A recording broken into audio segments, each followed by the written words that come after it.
पर शिव महापुराण की कथा कहती है, यदि आप भगवान शंकर की अविरल भक्ति में डूबे हुए हैं, आप बूढ़ा देव की अविरल भक्ति में डूबे हुए हैं, आप शंकर भगवान की अविरल भक्ति में डूबे हैं, शिव तत्व में डूबे हैं, शंकर की कथा में डूबे हैं, तो ये जो सुख है ये थोड़ी देर का नहीं होगा। भगवान की कथा का जो सुख है वो कुछ क्षण का नहीं होता, कुछ देर का नहीं होता। भगवान शंकर की कथा का सुख अजर और अमर होता है।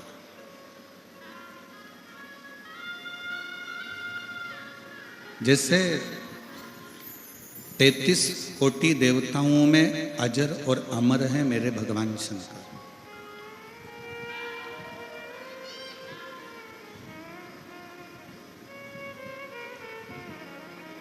और उन्होंने माता सती को भी अमर बनाने का प्रयास किया था और अमरनाथ जी की गुफा में जाकर कथा सुनाई थी, कुंभज ऋषि के यहाँ जाकर कथा सुनवाई, पर माता सती उस कथा को नहीं सुन पाई। भगवान शंकर के जितने जितने विवाह हुए हैं, शिव जी की जितनी धर्म पत्नियों का लेख, उमा, कात्यायनी, कुष्मांडा, स्कंदा, जितनी ललिता, जितनी जितनी देवियों का नाम हमारे यहाँ शास्त्रों में कहा जाता है, शिव जी जितनी जितनी देवियों का संग भगवान शंकर का मंगल विवाह रहा, सबको भगवान शंकर अमर करने का प्रयास करें, सबको।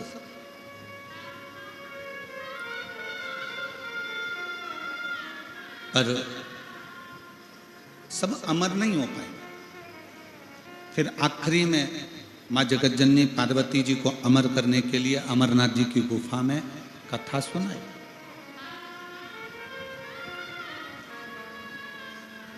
और अमरनाथ जी की गुफा में जब कथा सुनाई तो भी पार्वती का चित्त नहीं रम पाया।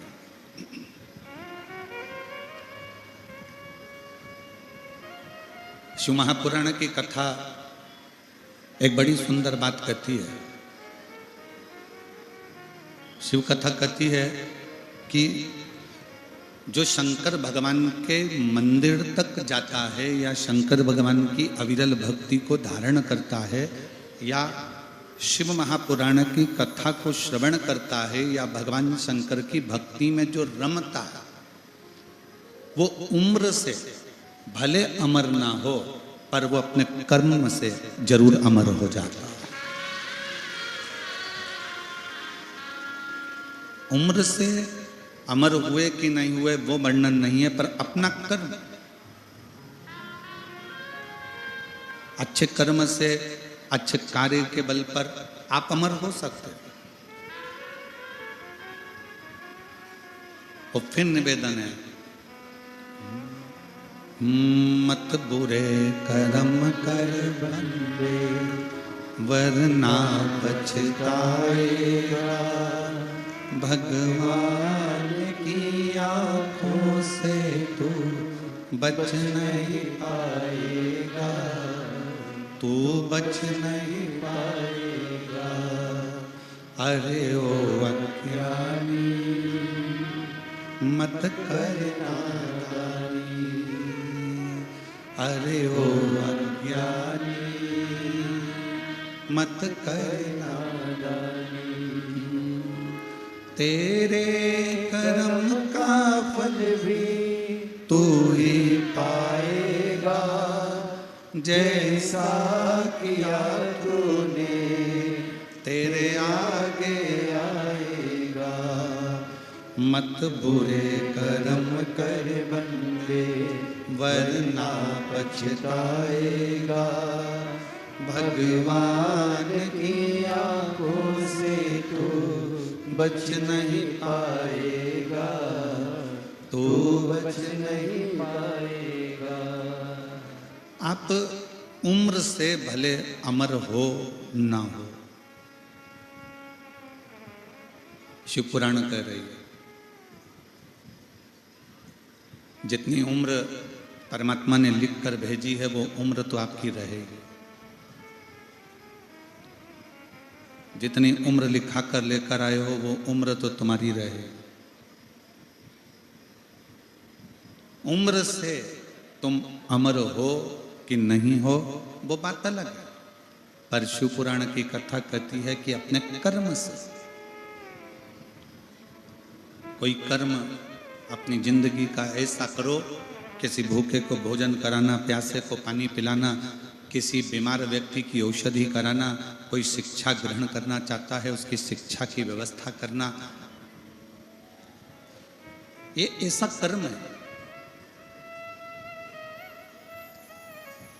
कि जिस कर्म के बल पर व्यक्ति अमर हो जाता है। वो मर भी गया तो भी लोग उसको याद करते।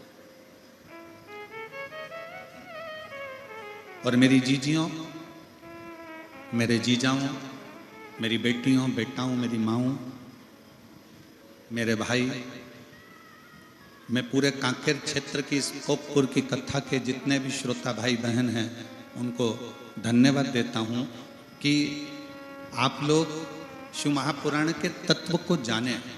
अपने अपने घर से कोई खिचड़ी बनाकर लाया, कोई हलवा बनाकर लाया, कोई कुछ बनाकर लाया, अपने आसपास में बैठे हुए 15, 20, 25 लोगों को छोटी छोटी प्लेट में या छोटे छोटे कागज में दोने में आपने खाने को दिया। मतलब आप जानते हो कि शिव महापुराण में मुंह झूठा कराने का फल क्या होता है, ये आप जानते हो।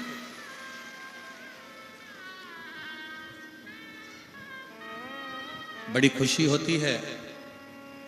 कल एक वीडियो देखा, जैन साहब, कल एक वीडियो देखा। उस वीडियो में एक बहन जिसके तन पर कपड़ा भी थोड़ा होगा,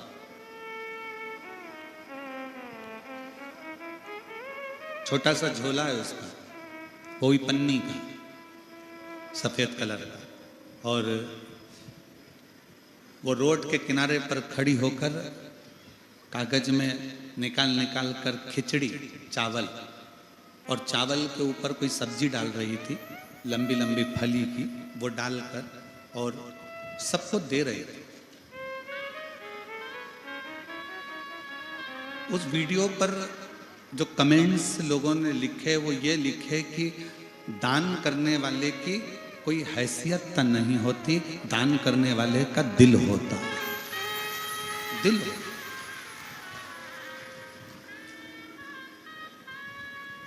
काकेर में कई करोड़पति भी पड़े होंगे, कांकेर में कई धनपति पड़े होंगे जिनके शोरूम चल रहे होंगे, जिनकी बहुत बड़ी बड़ी गाड़ियां चल रही होंगी, जिनकी 4-4 मंजिल बिल्डिंग होगी, जिनका बड़ा बड़ा व्यापार होगा।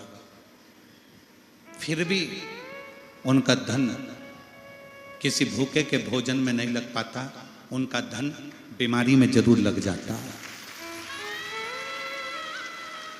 कई ऐसे पड़े हैं जो अपने धन का सदुपयोग नहीं कर पाए, कमाया कमाया और आखिरी में यहीं छोड़ा, और प्लास्टिक के फूल की माला चढ़ गई और 2 अगरबत्ती केले में लग गई। बस इतना ही जीवन है, और वो जीवन छोड़ा और चले गए।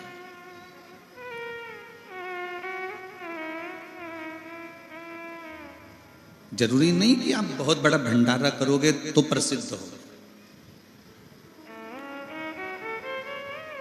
जरूरी नहीं कि बहुत बड़ा आयोजन करोगे तो प्रसिद्ध होगे।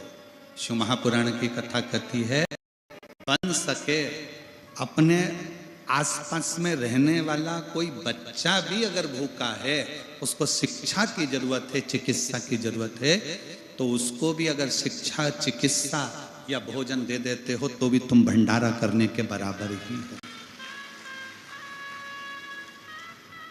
तो भी भंडारा करने के बराबर।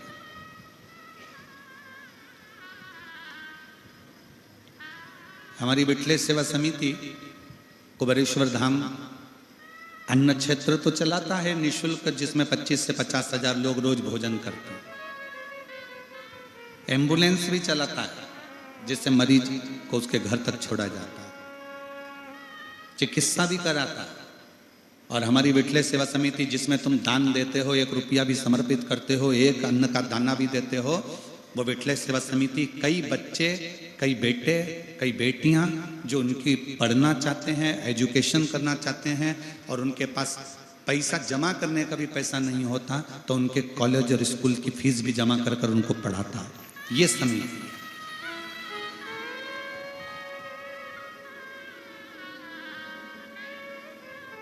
इसको प्रथमता कहता है।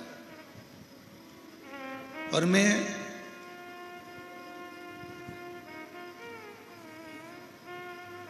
इस चीज के लिए मैं दिनेश साहू जी को भी मैं धन्यवाद दूंगा। कहीं बैठा है दिनेश जी, बहुत साधुता है आपको इस चीज के लिए। छत्तीसगढ़ में कोई बच्चे को पढ़ना रहता है या कोई पत्र सीहोर पहुंचता है तो हम दिनेश भाई को फोन कर देते हैं, दिनेश भैया जरा देखिएगा ये बच्चा है, इसका स्कूल का मालूम करो, इसके कॉलेज का मालूम करो। फिर ये सूचना करके सीहोर सूचना करते हैं, फिर वहां से सूचना प्राप्त होती है। और अब तो जैन साहब भी जुड़ गए हैं और हमको रोज गाड़ी में लेकर आते हैं ट्रेवल्स वाले, ट्रांसपोर्ट वाले, वो साहू जी भी जुड़े। ऐसे कई हैं। रायपुर में अग्रवाल हैं बसंत जी, वो जुड़े हुए हैं। ऐसे सब। एक हमारे कानपुर के लालू भाई सोनी जी हैं। एक बच्ची का फोन आया कि आश्रम पर की हमारी फीस होना है और ऐसा है, स्कूल से निकाल दिया गया है क्योंकि हमारे पास में हमारी माँ बीमार पड़ गई थी और उसका कोई पैसा नहीं जमा कर पाया। हम सोनी जी को फोन करें, सोनी जी अपने माध्यम से स्कूल में पता करे, बाद में हमारे तक तो सूचना ही नहीं आई। उन सोनी जी ने और उनके मित्रों ने मिलकर ही फीस जमा कर दी, उसको भी साथ होता है। ये प्रेम है।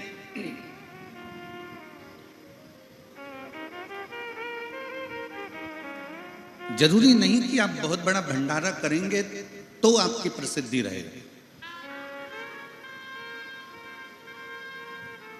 आप बहुत सारा किसी को देंगे तो उसमें आपकी प्रसिद्धि रहेगी। शिव महापुराण की सबसे बड़ी पूंजी है आपके परिवार में। पहले देखो कि परिवार में कोई दुखी है तो उसको सुखी करने का प्रयास करो।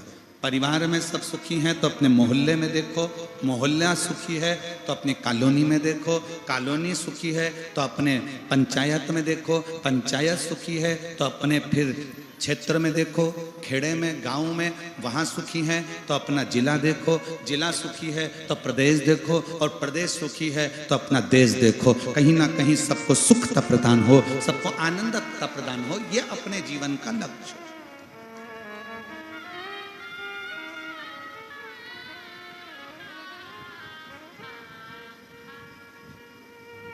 और जिंदगी मिली है,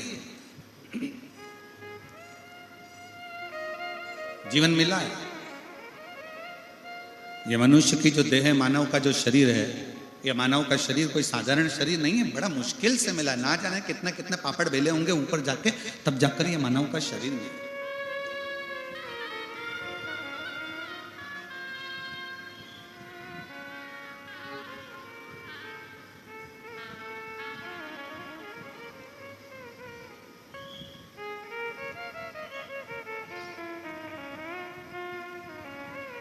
और ना जाने कितना कितना भगवान से प्रार्थना करी होगी, विनय करा होगा, निवेदन करा होगा, तब जाकर यह मानव का शरीर मिला। स्वयं माता पार्वती जी ने शंकर भगवान से महाकाल वन में, उज्जैनी में एक प्रश्न खड़ा कर दिया।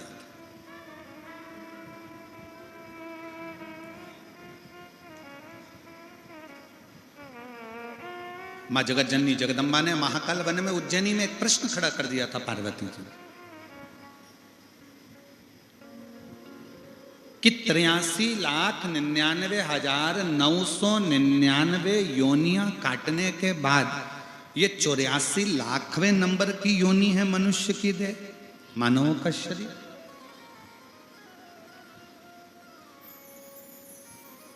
और 83,99,999 योनियां काटने के बाद जो ये मानव की योनि मिली है, मनुष्य शरीर मिला है, मानव की देह मिली है, ये मानव की देह क्या पूर्व के कर्म के अनुसार मिली है?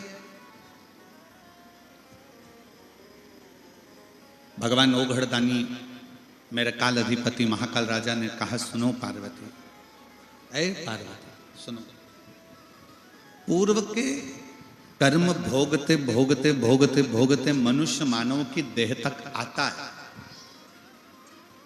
पर मनुष्य देह प्राप्त होने के बाद उसको आगे क्या करना है ये उसका खुद का प्रारब्ध कह जाता है, स्वतः स्वयं।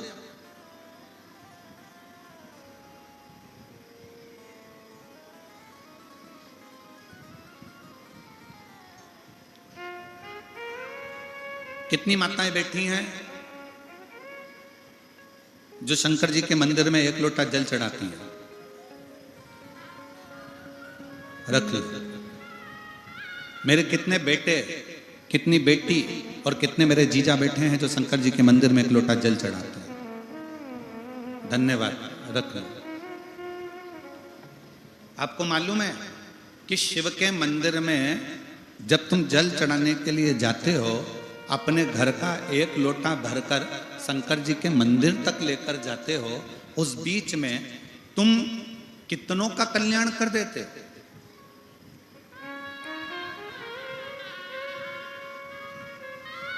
आपको मालूम है कि आप कितने लोगों का कल्याण कर रहे हो?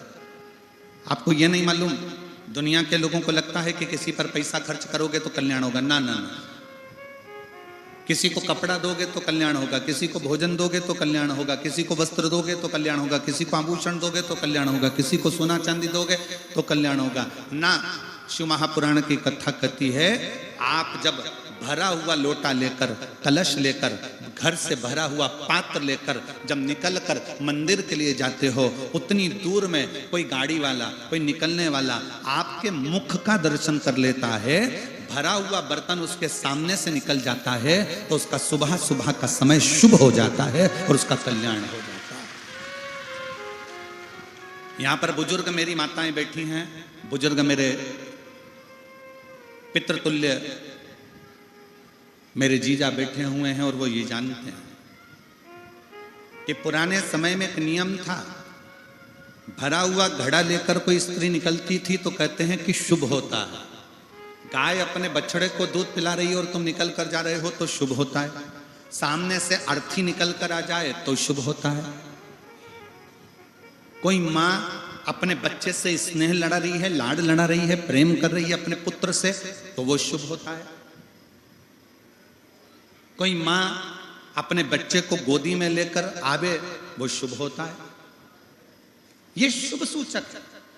अब इन अपन को कहीं जा रहे हैं तो अपन किसी से तो नहीं कहेंगे कि गाय बछड़े को लेकर आ जाओ तो हमारा दिन शुभ हो जाएगा, सामने से अर्थी निकल कर चली जाए तो दिन शुभ हो जाएगा। नहीं, अपन किसी को नहीं कहते, पर शिव तत्व कहता है, शंकर की कथा कहती है, जब हम एक लोटा जल लेकर जब हम चलते हैं, एक लोटा जल लेकर जब हम अपने घर से निकलते हैं, कोई कहीं जा रहा होता है, किसी कार्य के लिए जा रहा होता है, तो उसका कार्य अपने आप शुभ हो जाता है।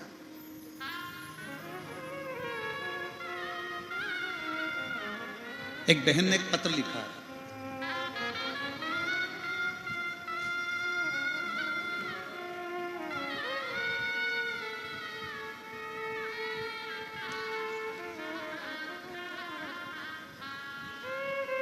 मैं चंद्र प्रकाश कुलदीप, मेरा मोबाइल नंबर ये है, कहीं बैठे हो तो हाथ हिला सकते हैं। चंद्र प्रकाश कुलदीप, अगर कहीं बैठे हो तो हाथ हिलाएंगे। आप ही हैं? आ जाइए, एक बेलपत्र ले जाना, आ जाओ। चंद्र प्रकाश कुलदीप मेरा नाम है, मेरा मोबाइल नंबर यह। मैं ग्राम फरस गांव, ठीक बोला है? ठीक है, फरस गांव, कोरपलेटा, जिला कोंडगांव है, कोंडागांव, ठीक है, जिला कोंडागांव का निवासी हूं। मैं बाबा का क्या वर्णन करूं, शब्द से परे है। बैरियों ने मुझ पर झूठा आरोप लगाया था, जिसका प्रकरण कोर्ट में 5 साल से भी अधिक समय तक चलता रहा। उसी बीच में जीवन में इतना दुख आया कि भगवान पर से भरोसा उठने लगा। मेरे भगवान पर से भरोसा उठ गया। भजन पूजन तो करते पर विश्वास कम हो गया। साथ ही कमर में 3 गठाने हो गई। उठने बैठने चलने में भी परेशानी होती थी, पर फिर भी जबरन चला करता था। जगदलपुर डॉक्टर को बोले कि सिकाई कीमो देना पड़ेगा, कमर बेल्ट बांधो, सब दवाई दिए, पर कोई भी आराम नहीं हुआ। आस्था चैनल में आपकी कथा सुनी और फिर लगातार सुनता शुरू किया और शिव जी से प्रार्थना कर जल अर्पण कर जल को पीने लगा तथा थोड़ा जल शिव जी के पास का ही लेकर तेल में मिलाकर गठान में मालिश जैसा खुद करने लगा। 20 दिन के अंदर बाबा भरोसा अब जागा। 20 दिन के अंदर 3 गठाने घुल गई। डॉक्टर को दिखाया तो बताया कि गांठ गल चुकी है।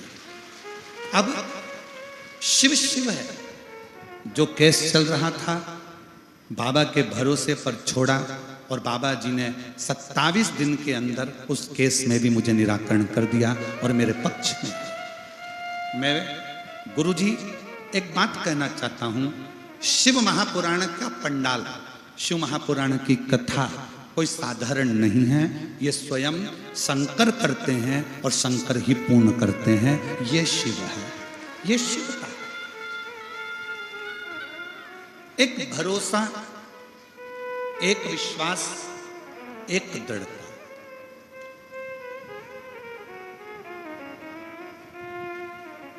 और आज फिर कहूंगा, इस व्यासपीठ के माध्यम से जितने शिव भक्त इस कथा को सुन रहे हैं, तीनों पंडालों में पांव रखने की जगह नहीं है।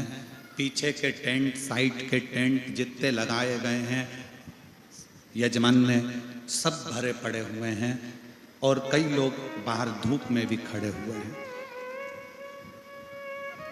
कई लोग। आज इस व्यासपीठ के माध्यम से फिर कहूंगा कि आप शंकर जी की कथा को 7 दिन तक लगातार दिल से सुन रहे हो तो यह मानकर चलना कि मेरा भोले बाबा भी 3 महीने में तुम्हारी गोदी झोली जरूर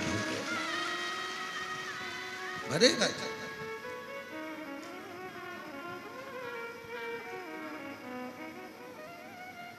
और विश्वास, भरोसा, जब एक विश्वास दृढ़ होता है, भरोसा दृढ़ होता है तो शिव को मिलने में देरी नहीं लगती। शंकर को मिलने में देरी नहीं लगेगी। और हम कहेंगे ये कथा तो, कल कथा का कौन सा दिन है? छठा। छठा मतलब कथा की जम के बोलो जरा, शिवरात्रि। और कल कथा का समय यही 2 बजे से 5 बजे तक रहेगा, पर परसों जब कथा विराम होगी तो समय सुबह 8 बजे से 11 बजे तक रहेगा। और हमारा एक निवेदन प्रशासन से निवेदन रहेगा कि कल की कथा के बाद में रात्रि को जो श्रोता भाई बहन सुबह की कथा के लिए आते हैं, हमारा निवेदन प्रशासन से, यहाँ के कलेक्टर महोदय, SP, SSP, IG, DIG, commissioner, SDM, तहसीलदार, यहाँ के सभी पदाधिकारियों से है कि कल कथा होने के बाद में, कल जो रात्रि का जो दिन होता है, कल की रात्रि का, कई शुभ भक्त रात को सफर कर कर आते हैं, तो निवेदन इतना सा है कि कल रात को जो गाड़ियां आए वो बहुत दूर ना रोकी जाए, जिससे किसी को कोई तकलीफ ना हो, नजदीक तक नहीं पड़े।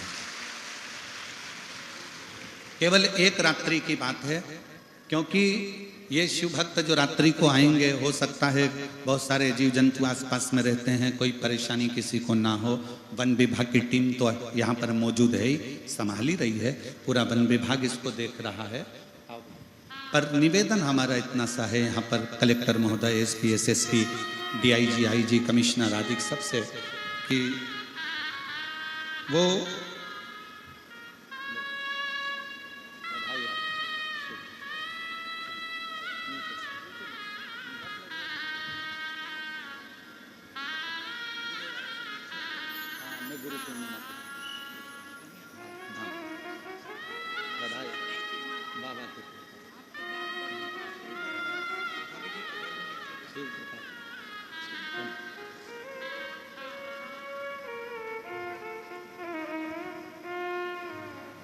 डॉक्टरों ने ना जाने कौन कौन सी बीमारी इस बेटे को बता दी थी, सिकाई तक का बोल दिया था इस बेटे को, पर दूसरी जब जांच कराई गई तो पूरी गठाने इस बच्चे की गल गई। एक बार जोरदार ताली बजाएं इस बेटे को। तो मेरा निवेदन यहाँ के कलेक्टर महोदय, इसकी आईजी, डीआईजी, एसडीएम आदि से कि एक दिन, वैसे आप लोगों ने बहुत सुंदर व्यवस्था यहाँ के प्रशासन ने संभाली है, एक बार प्रशासन के लिए जोरदार ताली बजाए, बहुत बहुत सारा। तो निवेदन कि कल का रात्रि के जो भक्त आने वाले हैं उन भक्तों को नजदीकता तक गाड़ियां आए और उनको कोई परेशानी ना हो, जिससे सुबह 8 बजे से 11 बजे तक परसों की कथा होकर सब अपने अपने गंतव्य की ओर चले। शिव तत्व और दिल से सुनो। ये कथा तो 7 तारीख को विराम हो जाएगी। 10 तारीख से 16 तारीख तक त्रिवेणी संगम, गंगा यमुना सरस्वती का मिलन स्थल, सेक्टर नंबर 21, पीपा पुल नंबर 1 और त्रिवेणी के ही तट पर, जैसे ये पहाड़ दिख रहा है, जहां कथा होगी वैसे ही त्रिवेणी बाजू में से बह रही होगी और वहीं पर विशाल पंडाल लगकर 10 तारीख से 16 तारीख तक प्रयाग मेले में, कुंभ के मेले में, जो 144 वर्ष बाद पड़ा है, ऐसे कुंभ के साक्षी बनो और सब आओ और ऐसे ही पंडाल में बैठकर शिव महापुराण की कथा श्रवण कर अपने जीवन को धन्य बनाओ। बाद में मौका नहीं मिलेगा। 144 साल बाद जब वापिस ये महाकुंभ आएगा तब आप और हम नहीं रहेंगे, पर वो 144 साल जब कुंभ आएगा तो आपके और हमारे घर के लोग कहेंगे कि त्रिवेणी के तट पर बैठकर शिव पुराण की कथा प्रयाग में श्रवण करी थी। हमारे दादा ने, परदादा ने, हमारे पिता ने, हमारी माता ने, हमारे घर के लोगों ने वहां जाकर कुंभ के मेले में त्रिवेणी के तट पर दोपहर में 1 बजे से 4 बजे तक बैठकर कथा का लाभ लिया था। सुनो। और पूरे कानपुर वालों से, लखनऊ वालों से, प्रयागराज वासियों से और आसपास के जितने भी उत्तर प्रदेश वासी, उनसे भी निवेदन है, ये मौका बार बार नहीं मिलेगा। आओ और शिव महापुराण की कथा त्रिवेणी के संगम पर 7 दिन सुनकर अपने जीवन को धन्य बनाओ। सार्थ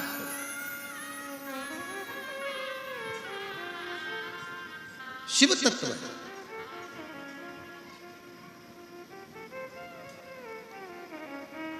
पार्वती जी शिव जी से कहती हैं कि मनुष्य देह मिली, मानव का शरीर मिला, और ये मानव का शरीर जीव के कल्याण। तो कई लोग कहते हैं कि हम किसी का क्या भला कर सकते हैं। आप 1 लोटा जल अगर मंदिर में चढ़ाने के लिए जा रहे हो, 1 लोटा जल लेकर शंकर के मंदिर जा रहे हो, तो ये मानकर चलो कि तुमको जो देख रहा है, लोटा भरकर जब मंदिर तक जाओगे, मंदिर से वापस आओगे, जितने लोग आपका दर्शन करेंगे उनका मंगल कार्य अपने आप होगा, उनके कार्य में सफलता अपने आप मिलती चली जाएगी। शिव महापुराण की विद्येश्वर संहिता कहती है, शिव महापुराण की विद्येश्वर संहिता कहती है कि श्री शिवाय नमस्तुभ्यम, बोलने वाले का मात्र मुख का दर्शन करते हैं तो हमारे सारे पाप समाप्त हो जाते हैं, हजारों अश्वमेध यज्ञ का फल प्राप्त हो जाता है। तो जरा विचार करो, जो लोटा भरकर जल चढ़ाने जा रहा होगा, लोटा भरकर जो पानी लेकर शिव मंदिर के लिए जा रहा होगा, दिल से श्री शिवाय नमस्तुभ्यम बोलता बोलता जा रहा होगा, वो ना जाने कितने कितने जीवों का कल्याण करता जा रहा होगा। कितने जीवों का कल्याण। एक पत्र है,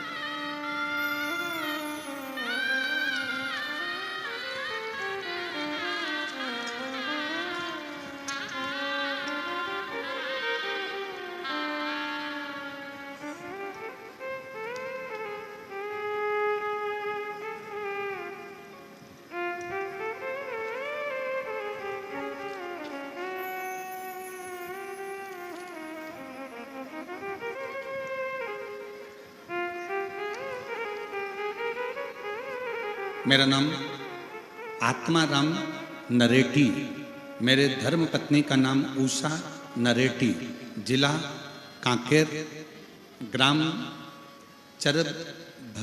चरभट्टी भर्री टोला का रहने वाले हैं। कहीं बैठे हों तो हाथ हिलाइएगा। मेरा नाम आत्माराम नरेटी, मेरे धर्मपत्नी का नाम उषा नरेटी, जिला कांकेर, ग्राम चरभट्टी, भर्री टोला का रहने वाले हैं। कहीं बैठे हैं? आप ही हैं? आ जाओ, एक बेलपत्र ले जाना, आ जाइए। मेरा मोबाइल नंबर ये है। एक लोटे जल का मैं क्या वर्णन करूं गुरुदेव। मेरी धर्मपत्नी का 2020 नवंबर से दोनों आंखों की रोशनी चली गई। दोनों आंखों की रोशनी मेरी धर्मपत्नी की 2020 में चली गई। दोनों आंखों से दिखना बंद हो गया। मैंने अपने धर्मपत्नी का उपचार के लिए कांकेर, धमतरी, रायपुर डॉक्टर को दिखाया। रिपोर्ट में डॉक्टर ने यही कहते हैं कि आंखों की जो नसें थी वो सूख गई। आंखों की नस सूखने के कारण इनकी रोशनी चली गई। अब कुछ नहीं हो सकता। विशाखापट्टनम अपोलो हॉस्पिटल में पूरा जांच करवाने पर पता चला कि इनकी ब्रेन में पानी भरने के कारण इनकी आंखों की रोशनी चली गई है और वो रोशनी वापस नहीं आई। ब्रेन का ऑपरेशन करना पड़ेगा, शायद फिर आंखों की रोशनी आ सकती है। अब विचार करते, इस उपचार में 5 लाख रुपए का खर्चा हो गया। डॉक्टर का कहना था आपने यहाँ लाने में देर कर दी, अब बस दवाई खाओ, कोई भरोसा नहीं है आएगी कि नहीं आएगी। हम लोग हताश हो गए। इसके अलावा कई जगह पर जाकर दिखाया। केंद्रीय रिजर्व पुलिस बल में कार्यरत था मेरा लड़का मनीष कुमार नरेटी, उसने भी हमारे माँ की खूब जांच कराई पर कोई असर नहीं आया। एक लड़की लक्ष्मी नरेटी है, 3 माह छुट्टी लेकर माँ का उसने खूब सेवा करी, फिर भी कोई असर नहीं दिखा। 2020, 2021, 2022 निकलता चले गया और आंखों की रोशनी नहीं आई। तब आया 2023। किसी ने जल चढ़ाने वाले एक व्यक्ति ने कहा कि एक काम करो, टीवी पर कथा आती है, शिव महापुराण की कथा, वो सियोर वाला महाराज बाजता है, आप इसको सुनाना चालू करो। पत्नी के कानों में टीवी की आवाज तेज कर वॉल्यूम तेज कर छोड़ देते। हम सबसे कहते हैं जब तुम्हारे घर में टीवी पर कथा चले, मोबाइल पर कथा चले, दुकान पर कथा चले, तो थोड़ा टीवी की आवाज को बढ़ा दो जिससे सबके कानों में ये कथा जाए। हमारी पत्नी के कानों में टीवी की आवाज तेज कर देते और उनके कानों में कथा सुनने के लिए डाल देते। बाबा का मैं क्या गुणगान करूं। सीहोर गए, वहां से रुद्राक्ष लाए, उसका जल देना चालू करा और बाबा की कृपा से जब 2024 में हम सीहोर जाकर कंकर शंकर की पूजा किए, रुद्राक्ष लाए, तांबे के लोटे में गलाकर जल पिलाने लगे और गुरुजी आस्था चैनल पर रोज कथा सुनते। धमतरी कुकरेल भी इनको कथा सुनाने के लिए लेकर गए और आज बाबा की कृपा से आंखों की थोड़ी थोड़ी रोशनी उनकी वापस आ गई और उनके ब्रेन से पानी भी समाप्त हुआ। मैं बाबा को यहाँ धन्यवाद देने के लिए आया। आ जाइए। अब आंखों में थोड़ा थोड़ा दिखना प्रारंभ हो गया। मैं बाबा को प्रणाम करने के लिए आया।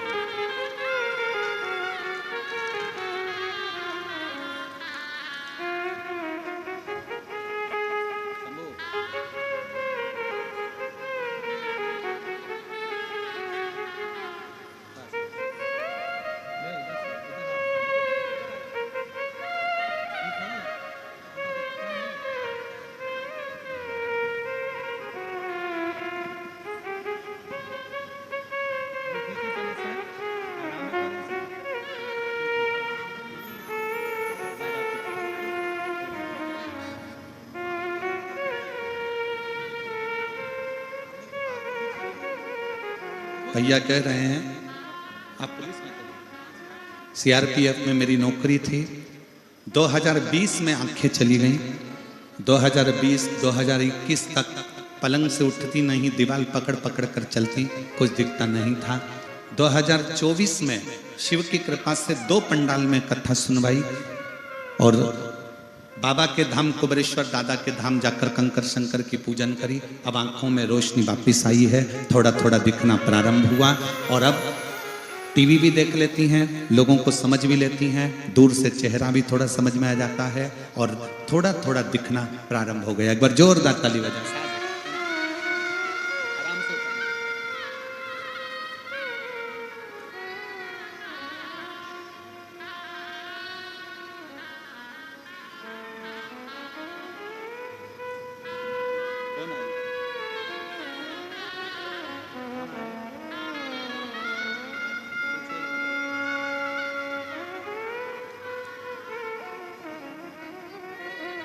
शिव तत्व इसी को कहते हैं, शंकर ओघड़ी इसी को कहते हैं।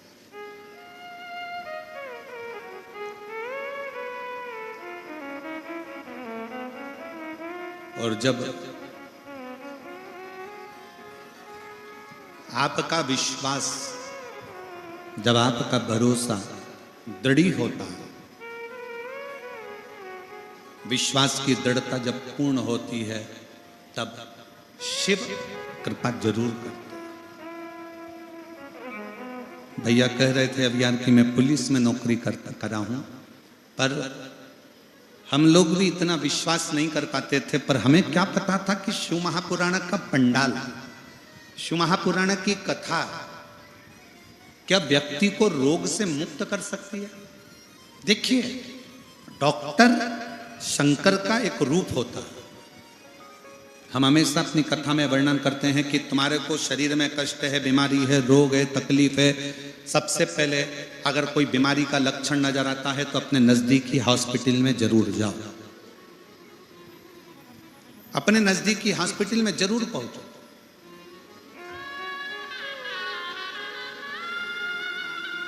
हमारे बीच में श्री आशाराम नेताम जी विधायक विधानसभा क्षेत्र क्रमांक 81 कांकेर से पधारे हैं। मैं आमंत्रित करता हूं व्यासपीठ का पूजन करें। शिव तत्व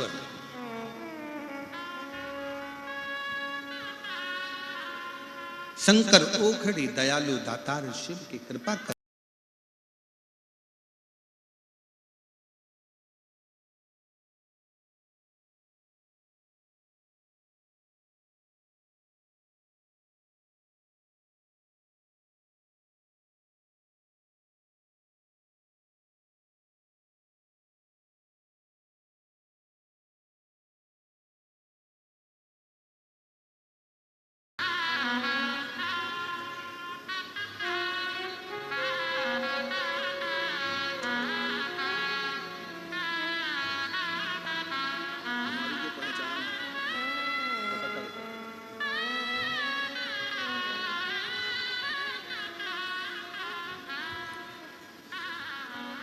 शिव कथा कर रहे हैं, भगवान शंकर का संवाद कर रहा है, शिव महापुराण की कथा कर रहे हैं, शिव तत्व कर रहे हैं।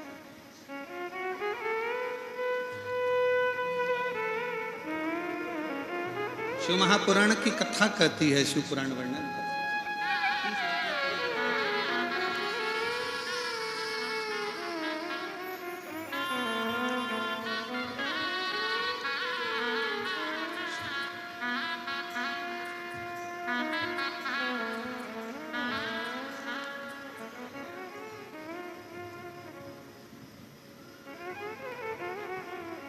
ये मनुष्य का जो देह है, मानव का जो शरीर है, एक लोटा जो जल है, वो कहीं ना कहीं किसी ना किसी रूप में सबका हित कर रहा है। आप किस भरोसे पर, आप किस विश्वास के साथ में भगवान की कथा श्रवण करते हैं, किस भरोसे के साथ आप भगवान शंकर के मंदिर जाते हैं, शिवालय जाते हैं।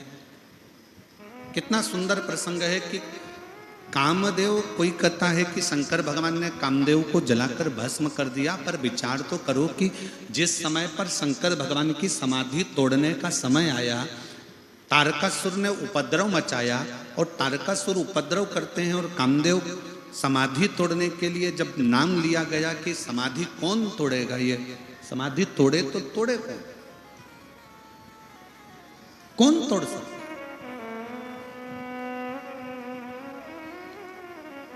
इंद्र से कहा, आप क्या शंकर जी की समाधि तोड़ सकते हो? इंद्र ने कहा ना। भगवान नारायण से पूछा गया, क्या आप शिव जी की समाधि को तोड़ सकते हो?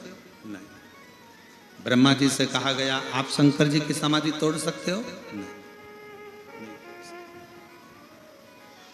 33 कोटि देवी देवता एक जगह पर एकत्रित हो गए, सबकी मीटिंग चालू हो गई, सब बैठ गए, सब बैठकर बातें करने लगे। 33 कोटि देवताओं ने आपस में बैठकर ये मीटिंग करी कि शंकर भगवान की जब तक समाधि नहीं टूटेगी तब तक उनकी संतान नहीं होगी, और संतान नहीं होगी तब तक वो तारकासुर मरेगा।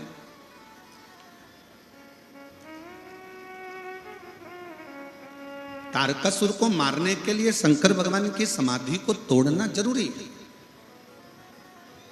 पर तोड़ेगा कौन? देवताओं ने मना कर दिया कि हम नहीं तोड़ सकते, हमारी सामर्थ्यता नहीं, हम नहीं तोड़ सकते। ये हमारी सामर्थ्यता नहीं कि हम समाधि को तोड़ दें। सारी सभाओं में रति के पति कामदेव बैठे हुए थे, सारी सभा में रति के पति कामदेव बैठे हुए थे, और रति के पति कामदेव हंसकर मुस्कुराकर बोले, केवल शंकर भगवान की समाधि तोड़ना, केवल शिव की समाधि? और फिर निवेदन है, जो नजदीक में होता है ना, वो परख नहीं कर पाता। जो नजदीक में होता है ना, वो परख नहीं कर पाता।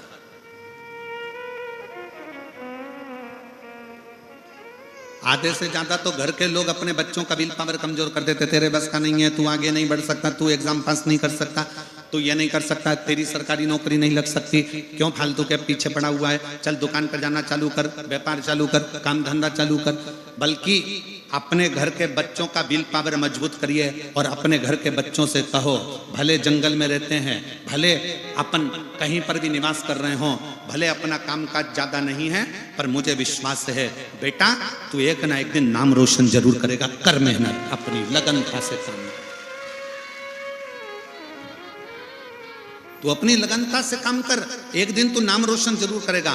तो ये निश्चित है, आपका दिया गया संस्कार, आपका करी हुई मेहनत और आपका किया गया वचन, आपके बच्चों को जब आप बल दोगे तो एक दिन अच्छा काम करेगा, तू एक दिन अच्छा कर सकता है, तुझ में वो बल है तो सब कुछ कर सकता है, तू डॉक्टर भी बन सकता है तो तू इंजीनियर भी बन सकता है, तू कलेक्टर भी बन सकता है तो एसपी भी बन सकता है, तुझ में वो बल है। कर मेहनत, पढ़ाई कर, मेहनत को 4 गुना बढ़ा, अच्छा काम कर, देख फिर तू एक ऊंचे सिंहासन पर बैठेगा। जब हम अपने बच्चों को बल देते हैं, अपने बच्चों को आगे बढ़ाने की सक्षमता प्रदान करते हैं, तो एक दिन उस घर का बच्चा अपना नाम रोशन जरूर करता है, जरूर करता है। अब पहले से ही आपने विचार कर लिया तेरे बस का, एक पत्र है देखिए,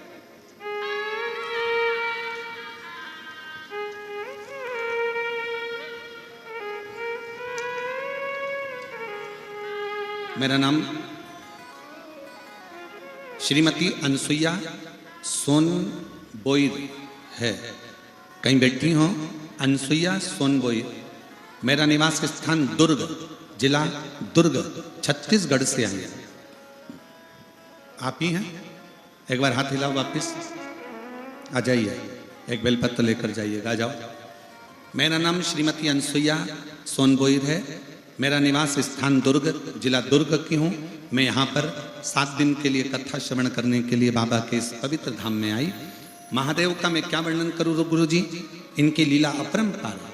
मैं नियमित रूप से आस्था चैनल पर आपका प्रोग्राम देखती हूँ, आपकी कथा का रिस्पान भिलाई कौड़िया में कर चुकी हूँ। ग्राम कोकपुर की कथा तीसरी बार यहाँ पर कथा सुनने के लिए 7 दिन में आज तीसरी बार कथा सुनने के लिए आई हूँ। गुरुजी, मेरा पुत्र अमितेश कुमार सोनबोई पढ़ाई के बाद नौकरी हेतु बहुत प्रयास कर रहा था, पर अच्छी मेहनत के बाद भी बहुत कम अंकों से चूक रहा था। इसी बीच मेरी ननन एवं नंदोई द्वारा मुझे सलाह दिया गया कि मेहनत के साथ साथ पंडित प्रदीप मिश्रा जी द्वारा बताए अनुसार शिव मंदिर में जाकर शिवलिंग पर 1 लोटा जल चढ़ाया कर। मेरा पुत्र बहुत पहले से ही शिव मंदिर जाता था, पर जल चढ़ाने का तरीका, शिव को रिझाने का तरीका हमको नहीं आता था। मेरे बेटे को मैंने कहा, तू हिम्मत मत हारना, चौगनी मेहनत कर और अब की बार बेलपत्री पर शहद लगाकर एग्जाम देने जा। मैं बाबा को धन्यवाद देने के लिए आई हूँ। आज मेरा बेटा शिक्षक बन गया और सरकारी स्कूल में शिक्षक बनकर बच्चों को पढ़ा रहा है और गवर्नमेंट टीचर बन गया है। मैं बाबा को यहाँ पर नमन करने के लिए आई हूँ, अनसुईया सोनबोर दुर्ग से।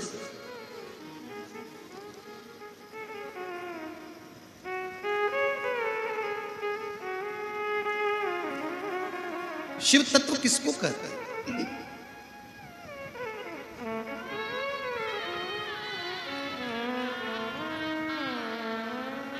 जब आपकी मेहनत, आपका परिश्रम, आपकी लगन जब आगे बढ़ती है ना, तो दुनिया का कोई काम नहीं ऐसा जो हो नहीं सकता, होके ही रहता है।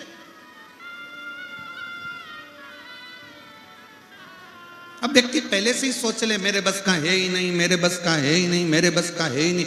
शिव महापुराण की कथा सुनने के लिए आए, एक बात बहुत अच्छे से याद करना, बहुत ध्यान देना। भारत की भूमि के, विश्व के जितने डॉक्टर हैं वो शंकर का एक रूप है। शरीर में रोग आया, बीमारी आई, तकलीफ आई, सबसे पहले अपने प्राथमिक उपचार केंद्र में जाओ, डॉक्टर को दिखाओ, नजदीकी डॉक्टर को दिखाओ, हॉस्पिटल में जाकर जांच कराओ, हॉस्पिटल में जांच करवाइए, डॉक्टर को दिखाइए। पर एक चीज और शिव महापुराण की कथा कहती है कि डॉक्टर को दिखाते दिखाते अपनी बुद्धि को कमजोर मत करना, अपने विवेक को कमजोर मत करना। ये मत सोचना शरीर में गठान हो गई तो हो सकता है कि मुझे कैंसर जैसा रोग हो गया होगा, हो सकता है बड़ी बीमारी हो जाएगी, मेरी किडनी ने काम करना बंद कर दिया, मेरे लीवर ने काम करना बंद कर दिया, तो हो सकता है मुझे डायलिसिस पे जाना पड़े, मेरा शरीर बेकार हो जाए। अच्छा सोचो, पॉजिटिव सोचो। गठान भी हो गई ना, कोई बात नहीं, अगर गठान हुई है तो मैं शंकर जी को एक लोटा जल चढ़ाती हूं, यह भी गारंटी है कि मुझे बड़ा रोग हो ही नहीं सकता, मुझे बड़ी बीमारी नहीं हो सकती, बड़ा रोग नहीं हो सकता, मेरे को बड़ी बीमारी कभी नहीं आ सकती, क्योंकि मैं शंकर की पूजन करती हूँ, स्मरण करती हूँ, भक्ति करती हूँ, भजन करती हूँ, एक लोटा जल समर्पित करती हूँ। जब आपने अपने दिल को मजबूत कर लिया, अपने विचारों को मजबूत कर लिया, अपने मन को मजबूत कर लिया, तो बड़ा रोग भी अगर आया होगा तो चुटकी में कटकर बाहर निकल गया होगा, चुटकी में वो रोग कटा होगा।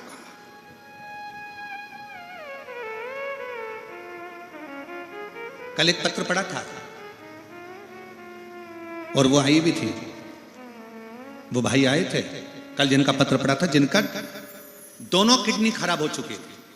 पढ़ा था कल पत्र जम के, तो बोलो, दोनों किडनी खराब हो गई थी, डायलिसिस चालू, और डॉक्टर ने कह दिया तुम्हारी किडनी बदलना पड़ेगी। डायलिसिस पे आ गए, तब वो किडनी ने काम करना बंद कर दिया। तब उसने कथा सुनना चालू करी और उसने विचार कर लिया कि मेरी किडनी चालू है, मेरी किडनी चालू है, मैं खाऊंगा पीऊंगा, मेरी किडनी चालू है, मेरी किडनी चालू है। और बाबा ने ऐसा कर दिया कि उसकी किडनी चालू हो ही गई। अपने भीतर का विश्वास, अपने भीतर का बल अपन को प्रबल बनाता है। और उसी में आज एक पत्र आया है लीवर का। एक व्यक्ति के दोनों उसके जो लीवर थे, वो लीवर ने काम करना ही बंद कर दिया। देखिए,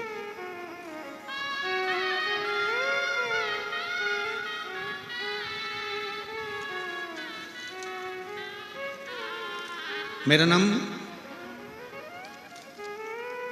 तुम पढ़ के बताओ जरा क्या लिखा है, हम थोड़ा गड़बड़ पड़ जाए तो। मेरा नाम पढ़ो जरा। तिहारिन बाई यादव कहीं बैठी हो तो हाथ हिला सकती हैं।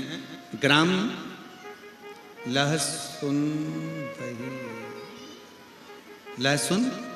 बही, तहसील नगरी, जिला धमतरी की निवासी हूँ। कहीं बैठी हो तो हाथ हिला सकती हैं। आप ही हैं? आ जाओ, एक बेलपत्र ले जाना, आ जाइए। मेरा लीवर 2008 में, मेरा लीवर 2008 में पूरा खराब हो गया।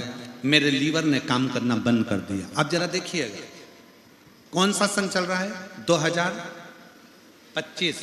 खराब कब हुआ था? 2008।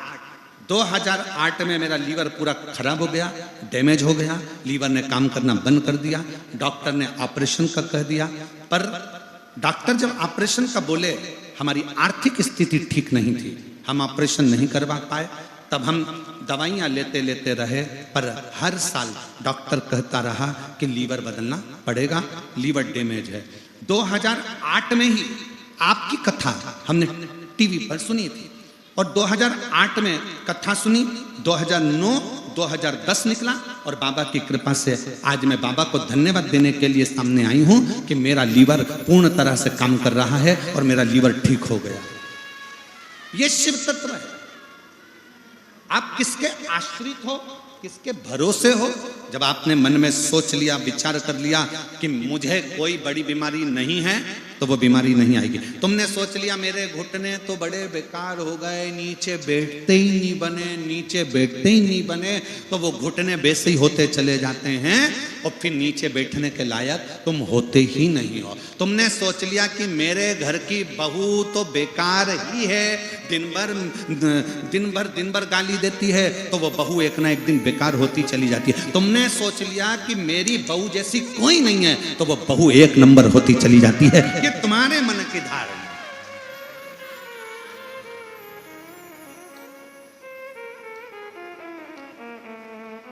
ये तुम्हारे विचारों की धारणा।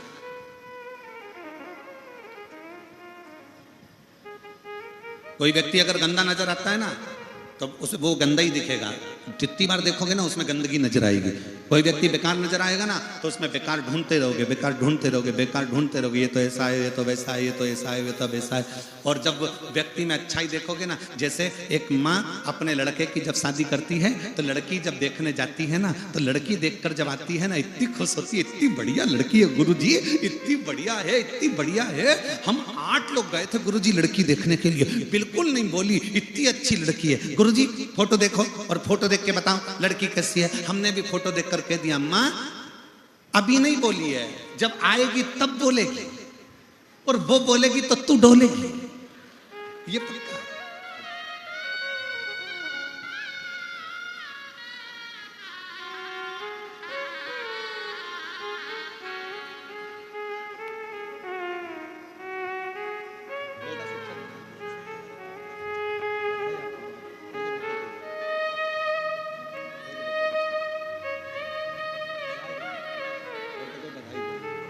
एक बार जोरदार ताली बजाओ। बेटा शिक्षक बना है और माँ ने अपने बेटे से कह दिया था तू चिंता मत कर, अपनी मेहनत को 4 गुना कर। वो सीवर वाला महाराज कहता है अपनी पढ़ाई को 4 गुना बढ़ाओ, अपने कर्म को 4 गुना बढ़ाओ, अपनी मेहनत 4 गुना बढ़ाओ, फल जरूर मिलेगा। आप किसी में अच्छा देखिए,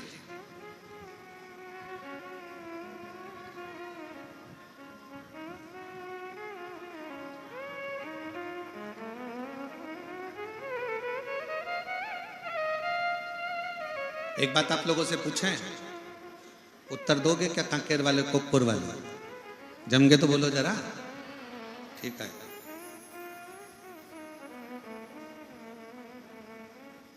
दुनिया में कोई भी ताला बिना चाबी का बनता है क्या? जम के बोलो जरा। नहीं।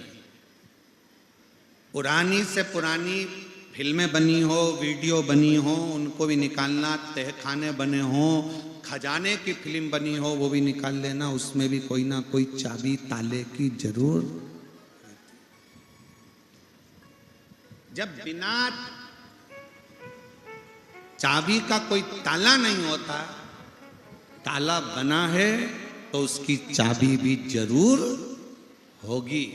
उसी तरह जिंदगी में अगर समस्या आई है तो उसकी चाबी शिव पुराण में जरूर होगी, ये निश्चित। प्रत्येक ताले की चाबी होती है तो प्रत्येक समस्या का हल एक लोटा। अच्छा, कई लोगों ने कहा गुरुजी आप कहते हो कि प्रत्येक ताले की चाबी होती है और आप तो कहते हो सारी समस्या का हल एक लोटा जल, तो एक लोटे में सारी समस्या। हमने कहा चाबी का गुच्छा ही लोटा है, एक ही गुच्छे में सारी चाबी डली हुई है। अच्छा चलो, मेरी जीजियां उत्तर दे, मेरे जीजा उनसे तो मैं पूछ नहीं सकता ये वाला प्रश्न, तो मेरी जितनी जीजियां बेटियां बैठी हैं वो उत्तर देना, मेरी माताएं उत्तर देंगी। तुम्हारे घर में हल्दी है, मिर्ची, नमक, धनिया, गरम मसाला, हींग, जीरा, राई, ठीक है। सबके डब्बे अलग अलग है ना, कि सबको मिला के रख दिया? सबके डब्बे अलग अलग हैं, पर डब्बे भले अलग अलग हैं, पर मेरी माता इतनी चतुर होती है कि वो डब्बा रोज नहीं खोलना पड़े, इसलिए एक मसालदानी रखती है, उसमें छोटे छोटे खन होते हैं, उसमें हल्दी मिर्ची सब भर लेती है, छोटी सी चम्मच डाल लेती है, उसका ढक्कन ढका रहता है। बोलो है कि नहीं? जम के बोलो जरा, है ना? बस वो छोटी सी मसालदानी में सारा मसाला है, अलग से डब्बे खोलने की जरूरत नहीं है। जो मसाला चाहिए मसालदानी खोलो, सब मसाले एक साथ मिल जाते हैं। उसी तरह शिव महापुराण वो मसालदानी है जिसमें सारा मसाला है, जब खोलो कुछ ना कुछ मिल जाएगा। बीमारी आ गई, शिव महापुराण का बेलपत्र वाला प्रयोग करो। तकलीफ आ गई, पुष्प वाला प्रयोग करो। शरीर का रोग आया, चर्म रोग आ गया, आम के पत्ते का एक पत्र है। एक महिला को चर्म रोग हो गया, सोराइसिस की बीमारी हो गई, जिस बीमारी में शरीर की फुकड़ियां निकलती हैं, जिस बीमारी में पूरे शरीर की खाली खाल निकलती रहती है, चर्म रोग हो गया। पत्र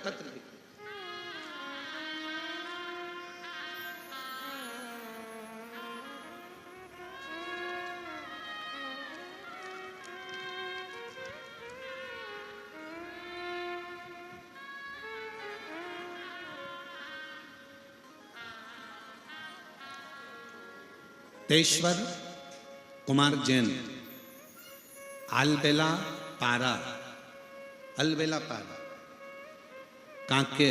मोबाइल नंबर ये है, कहीं बैठे हो तो हाथ हिला सकते हैं, आप ही हैं, आ जाओ एक बेलपत्र ले जाना। गुरुदेव, एक लोटे जल का मैं क्या वर्णन करूं। 1993 में भारतीय सेना में मैं नौकरी में लग गया। 5 साल बाद 1998 से मेरे शरीर में सोराइसिस की बीमारी हो गई। कौन से वर्ष में हुई? 1900, पढ़ के बताओ जल्दी से, 1998। अभी क्या चल रहा है? 2025। 1998 में मेरे को शरीर में सोराइसिस की बीमारी हो गई, पूरे शरीर की खाल निकलना प्रारंभ हो गई, बड़े तकलीफ में आ गए।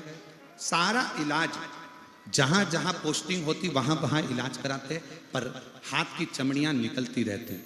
1999 में कारगिल में युद्ध के दौरान तब भी शरीर में वो रोग रहा। ऐसे करते करते करते करते 23 साल निकल गए गुरुदेव, पर शरीर का रोग समाप्त नहीं हुआ। तब किसी ने कहा आस्था चैनल पर कथा आती है, उसको सुनो। मैंने आस्था चैनल पर मोबाइल पर कथा सुनना प्रारंभ करी, और आपका आम के पत्ते वाला जो प्रयोग है, आम के पत्ते का प्रयोग करना प्रारंभ करा। आज मेरे शरीर की सोराइसिस की बीमारी पूरी समाप्त हो गई। मैं बाबा को यहाँ प्रणाम करने के लिए आया हूँ, मैं बाबा को नमन करने के लिए। शिव तत्व, शिव तत्व इसी को कहते हैं।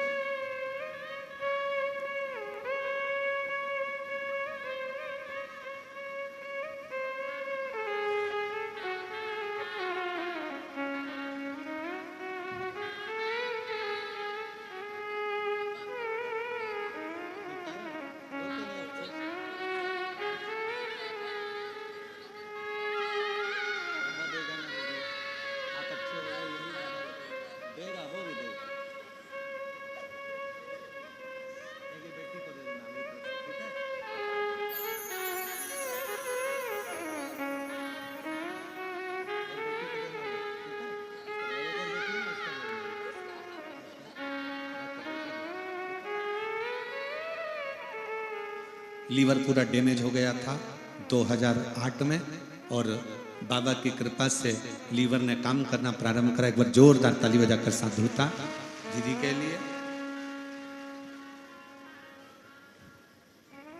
एक विश्वास अपने भीतर प्रकट करो।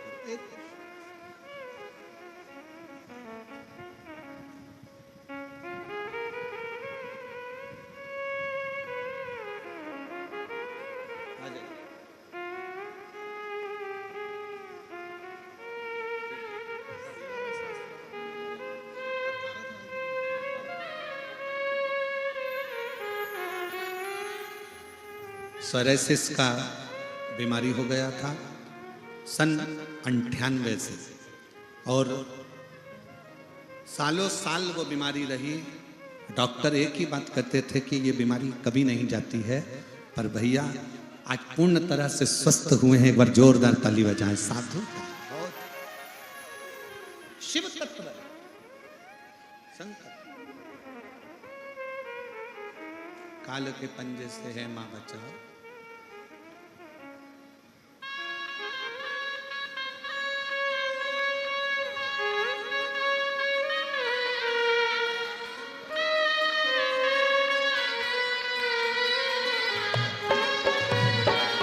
शंभो।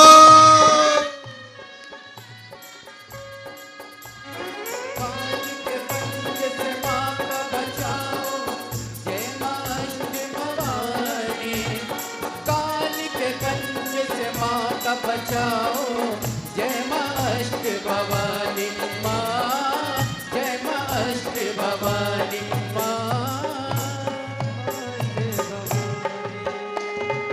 हे नाम रे सबसे बड़ा तेरा नाम, शेरों वाली ऊंचे डेरों वाली बिगड़े बना दे मेरे काम। नाम रे हे नाम रे सबसे बड़ा तेरा नाम, ओ शेरों वाली ऊंचे डेरों वाली बिगड़े बना दे मेरे काम। नाम रे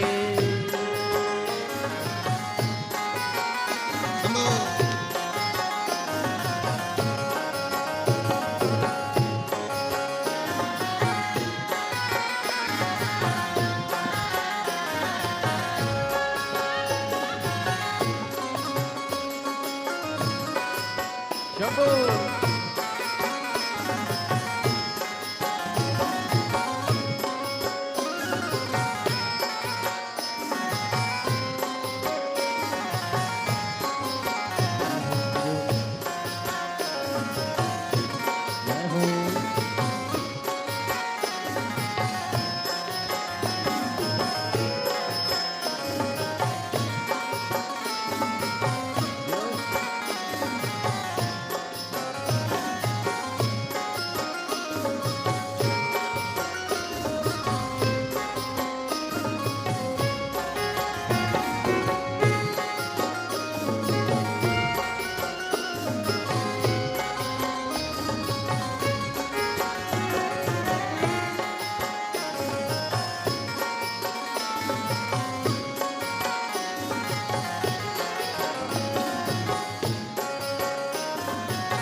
कठिन पले ऐसी घड़ी है विपदा आने पड़ी है, ऐसा कठिन पले ऐसी घड़ी है विपदा आने पड़ी है।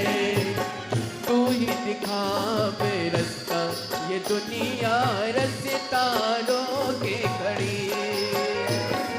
रास्ता रोके खड़ी।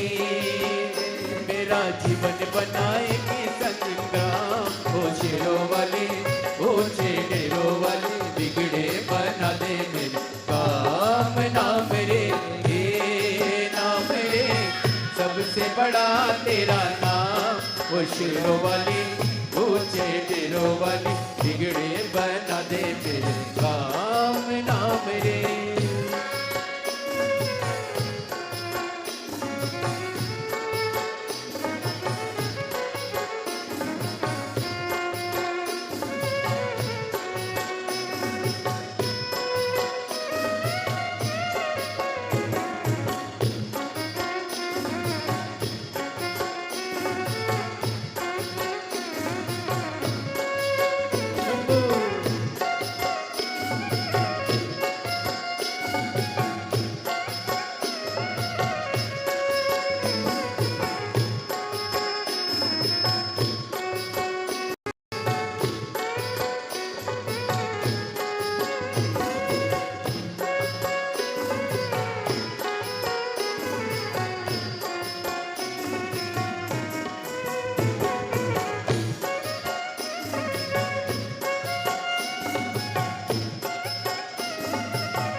जगत में तू उसी की बन जाए।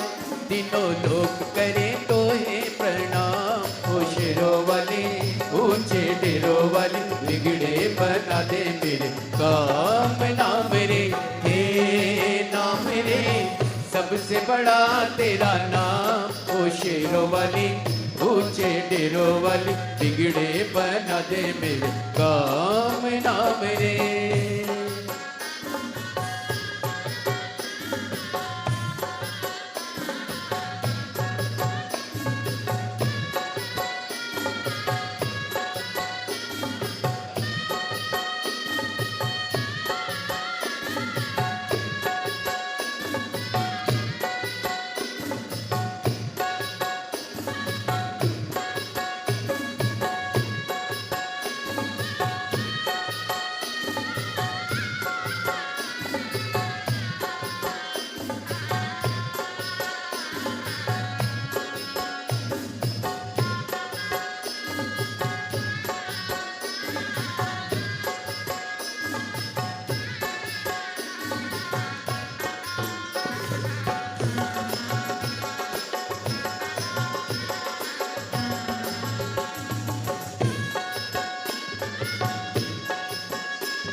ऐसा कठिन पल ऐसी घड़ी है, विपदा आने पड़ी है।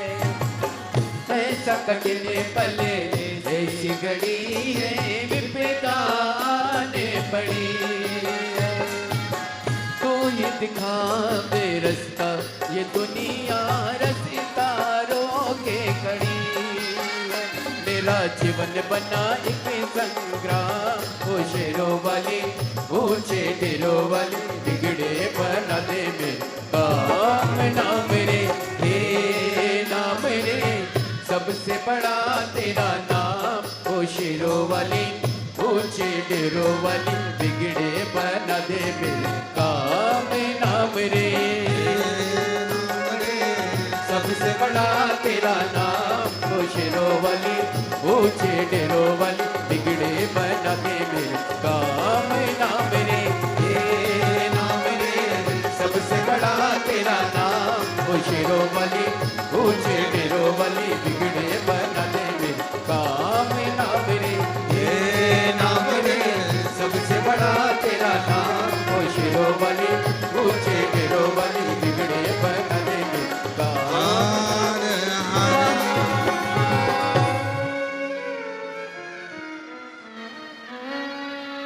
अपने स्थान पर बैठकर भगवान देवाधिदेव महादेव को अपने मन का भाव दिल से हृदय से कहेंगे। जहाँ जगह मिले वहाँ बैठें और हृदय से बाबा को प्रार्थना करिए, निवेदन करिए, दिल से विनय करिए।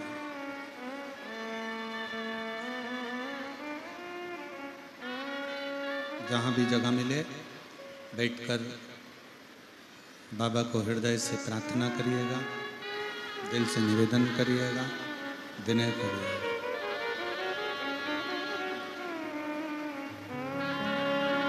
सभी लोग साथ में बोलेंगे, साथ में प्रार्थना करेंगे।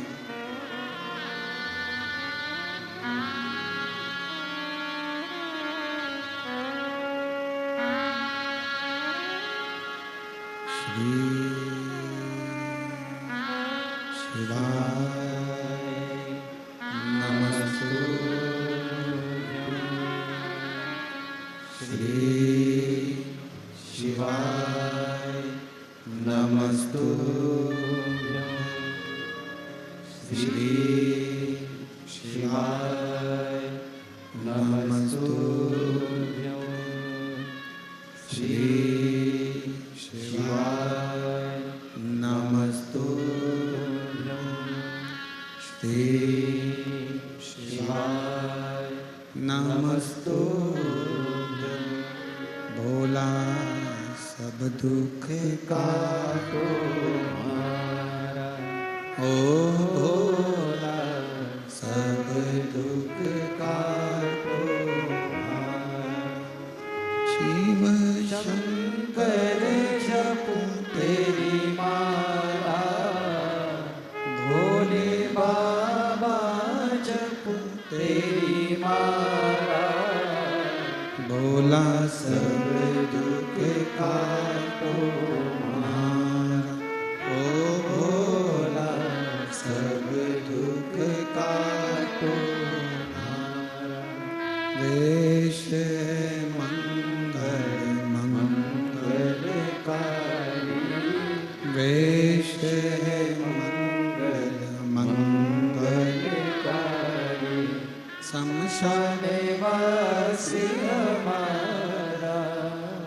शमशान निवासी हमारा। ओ भोला सब दुख काटो हमारा। ओ भोला सब दुख काटो हमारा।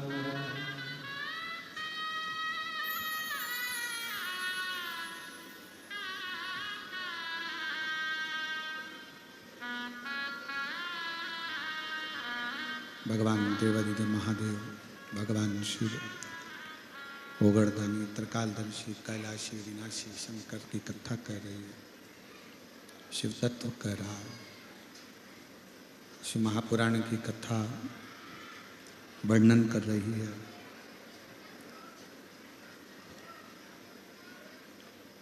यदि ताला बना है तो उसकी चाबी भी जरूर बनी है। यदि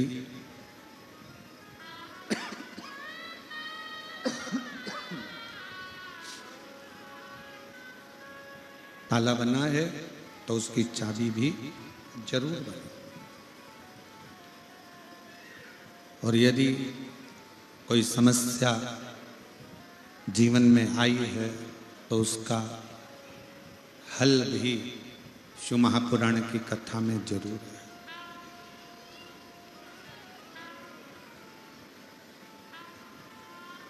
दुख आया है, तकलीफ आई है, कष्ट आया है, उसका निराकरण कहीं ना कहीं शिव महापुराण में है। रिटर्न थोड़ा सा बढ़ा। शिव महापुराण में उसका हल है।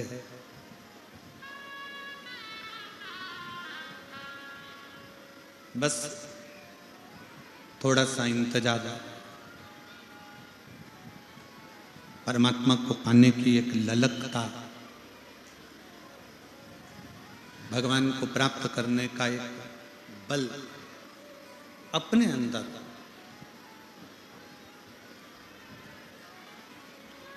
और शिव महापुराण की कथा एक बड़ी सुंदर बात कहती है, अपने हृदय में उतारिएगा कि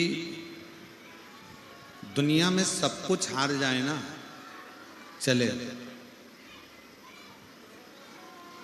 शिव महापुराण की कथा कहती है दुनिया में सब कुछ हार जाए चलेगा, पर अपना विश्वास, अपना आत्मविश्वास कभी हारना नहीं चाहिए, तो वापिस प्राप्त हो सकता है।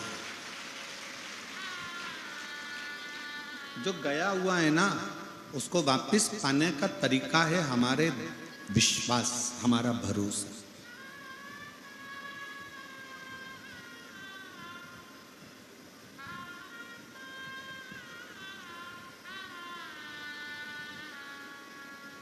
फिर निवेदन है, ताला बनाए, चाबी जरूर होगी। समस्या आई है, उसका हल जरूर। आज क्यों पूरा विश्व, पूरा देश, पूरा भारत ही नहीं, पूरा विदेश भी शिव महापुराण की कथा को सुनता है।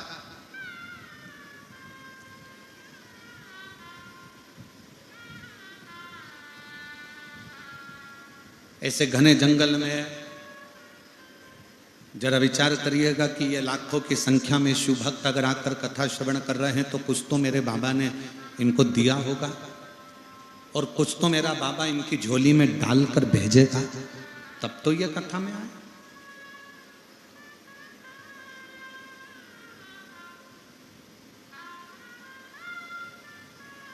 कल हमने कथा में कहा था कि किसी नदी के तट पर मंदिर है, शिवालय है, कथा चल रही है तो उसका फल हजारों हजार गुना प्राप्त होता है। कोकपुर में अगर ये कथा चल रही है, नदी के तट पर हो रही है, तो इसका भी फल मिलेगा। और जो प्रयागराज में कथा सुनने त्रिवेणी के घाट पर आ रहे हैं, वो ये सोच कर आना कि ना जाने शंकर भगवान तुम्हें क्या क्या देकर भेजेगा, ये वही जान सकता है। ये उसके ऊपर है।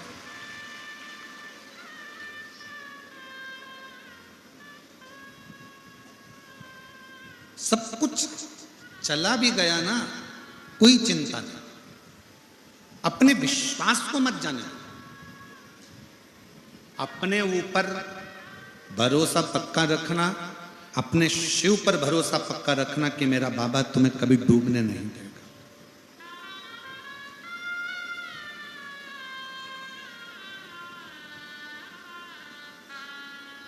मैं हरक राम जी जैन साहब बैठे हैं, देव कुमार जैन साहब बैठे हैं, इनसे पूछना कथा चालू होने के पहले कितनी कितनी समस्याएं आके खड़ी होती है। भागवत कराओगे ना जैन साहब, इतनी समस्या नहीं आती। राम कथा कराओगे तो भी समस्या नहीं आती। गीता जी कराओगे तो भी समस्या नहीं आती। पर जैन साहब, शिव महापुराण की कथा एक ऐसी है कि जब तक चालू नहीं होती तब तक ढेर सारी तकलीफें आकर खड़ी होती है। पर जैसे ही शिव पुराण व्यासपीठ पर आकर बैठती है, उसके बाद में भोले बाबा उस समस्या को हरना प्रारंभ कर देते हैं, तकलीफों को हरना प्रारंभ करते हैं।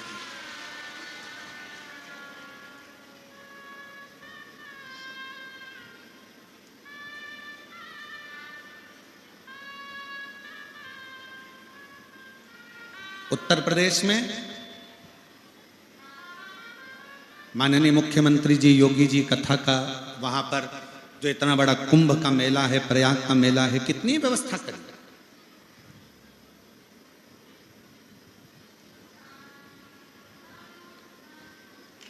अब इतनी लाखों करोड़ों पब्लिक के लिए व्यवस्था करना कोई सहज है क्या?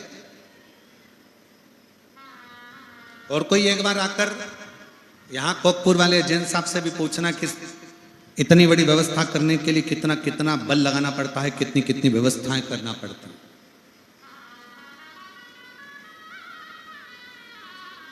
जब यहां लाखों में भक्त आते हैं तो इतनी व्यवस्थाएं करना पड़ती है। और तो प्रयागराज की भूमि पर तो जब कुंभ का मेला लगा है तो करोड़ों में भक्त आते हैं, तो सरकार को कितनी व्यवस्था करना पड़ती है।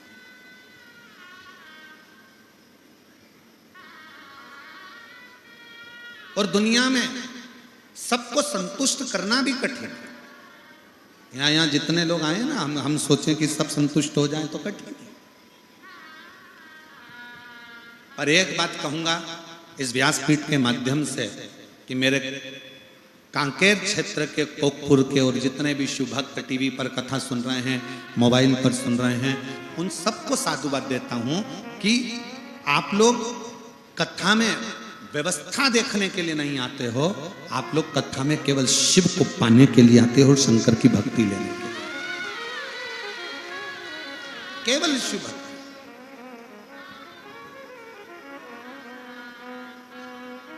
सवाल लगी है, 33 कोटि देवता बैठे हैं, सबने कह दिया शंकर जी की समाधि को हम नहीं तोड़ सकते,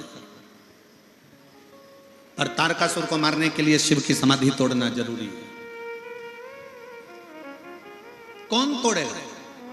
भगवान नारायण ने मना कर दिया, ब्रह्मा जी ने मना कर दिया, इंद्र ने मना कर दिया, गरुण वरुण सब ने मना कर दिया, 33 कोटि देवताओं ने समाधि तोड़ने का मना कर दिया। तब रति के पति कामदेव, उनके मन में आया कि शंकर भगवान की समाधि मैं चुटकी में तोड़ देता।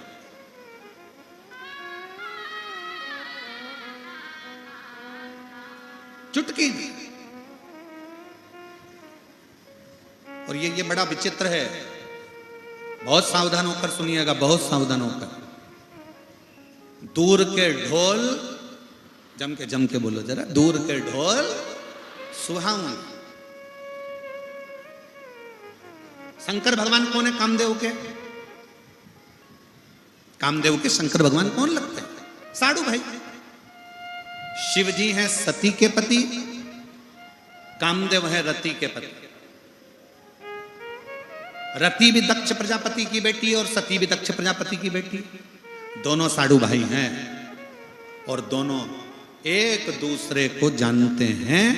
तो कामदेव ने शंकर को ये सोच लिया शिव जी को कि ये तो समाधि में यूं तोड़ दूंगा। भस्म रमाते हैं, जटा जूट बांधते हैं, सिर पे गंगा रखते हैं, चंदन रखते हैं, चंदन लेप कर रखते हैं। इनके पास है क्या? करोड़ों की दौलत नहीं, धन नहीं, वैभव नहीं, संपदा नहीं, सत्ता नहीं, कुछ भी तो शंकर के पास नहीं है।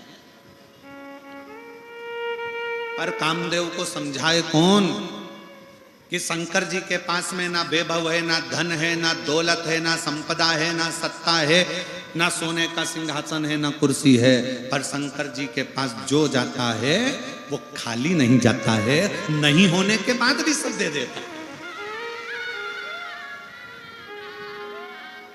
शिव जी के पास कुछ भी नहीं है, फिर भी किसी को खाली नहीं भेजते।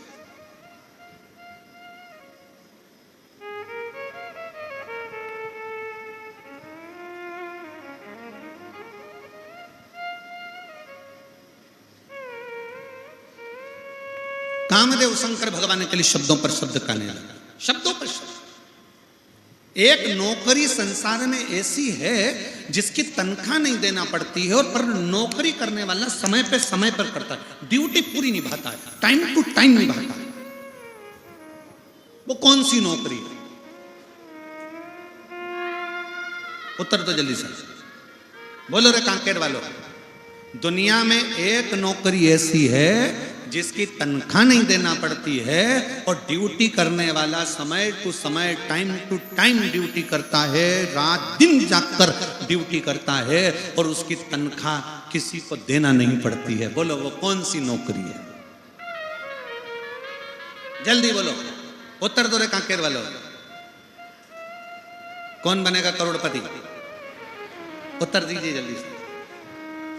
कौन सी नौकरी है जिसकी तनख्वाह नहीं देना पड़ती है? कौन सी नौकरी है जो टाइम टू टाइम करना पड़ती है? कौन सी नौकरी है जो दिन रात करी? क्या बोल रहा है? पत्नी की? हे रे भगवान, श्रीमती की नौकरी करने लगा, उसकी तनख्वाह नहीं देना पड़ती। अच्छा सुनने तो दो, वो जीजी क्या बोल रही है? हाँ बोलो जीजी। ना ना ना ना ना, वो कौन सी नौकरी है जिसकी तनख्वाह नहीं देना पड़ती है और नौकरी करने वाले को टाइम टू टाइम जाना पड़ता है, ड्यूटी पूरी करना पड़ती है? वो है निंदा की नौकरी, चुगली की नौकरी।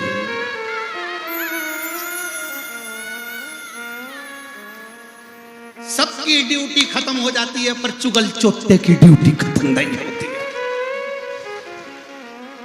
सबको तनख्वाह देना पड़ती है। देखो विधायक जी से पूछना, सांसद जी से पूछना, कलेक्टर से पूछो, एसपी से पूछो, मुख्यमंत्री जी से पूछो, प्रधानमंत्री जी से पूछो, बड़े बड़े महाराजों से पूछो, बड़े बड़े मिनिस्टर से पूछो कि उनको अपना प्रचार करने का पैसा देना पड़ता है, पर चुगल चोटे को पैसा नहीं देना पड़ता, वो अपने आप प्रचार करता है, अपने आप।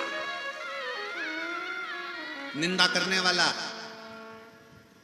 करने वाला एक ऐसा ड्यूटी करता है कि बस वो दिन रात 24 घंटे एक ही काम करता है कि इसकी निंदा कैसे करना है, इसकी निंदा कैसे करना है, इसकी बुराई कैसे करना है। उसको कोई तनख्वाह नहीं देता पर वो पूरी ड्यूटी निभाता है टाइम टू टाइम। रात मिलेगा तो मोबाइल लेके बैठ जाएगा, एक दो कमेंट्स तो कर ही देगा, नशे में भी होगा बेवड़ा तो भी कमेंट्स कर ही देगा, ड्यूटी पूरी निभाता। निंदक, चुगल चोटा, निंदक की नौकरी बड़ी विचित्र नौकरी, बड़ी विचित्र।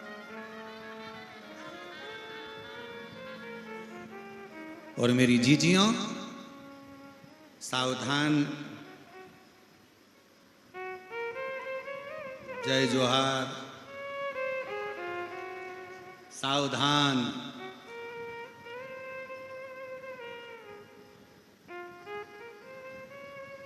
तुम जब अपने घर में अच्छे से रह रही होगी ना, कोई ना कोई ऐसा व्यक्ति मिलेगा परिवार में या कुटुंब में या रिश्तों में या नातों में, मोहल्ले में, जो तुमको अच्छा नहीं देख सकता।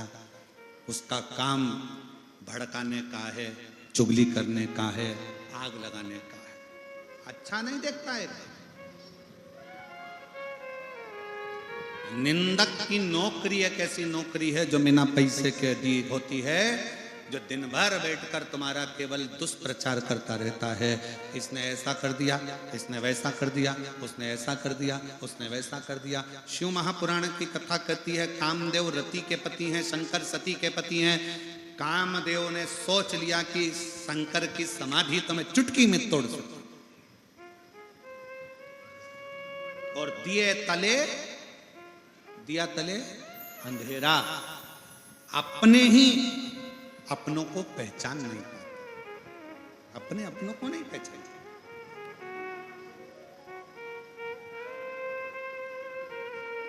जब कोकपुर में कथा हो रही होगी ना, तो कांकेर के कई लोग विचार कर रहे होंगे, हो कोकपुर में कहां कथा होगी, इतना छोटा सा तो गांव, कौन कराएगा, कहां होगी, कैसे होगी। और जब कथा का आज 5वां दिन हो गया, तो आधे से ज्यादा लोगों की नींद भी उड़ी होगी। बताओ, कोकपुर में हो गई, और अपना कांकेर तो रह गया, कोकपुर में हो गई। चिंता कैसे, अब उसको कौन बताए। हम तो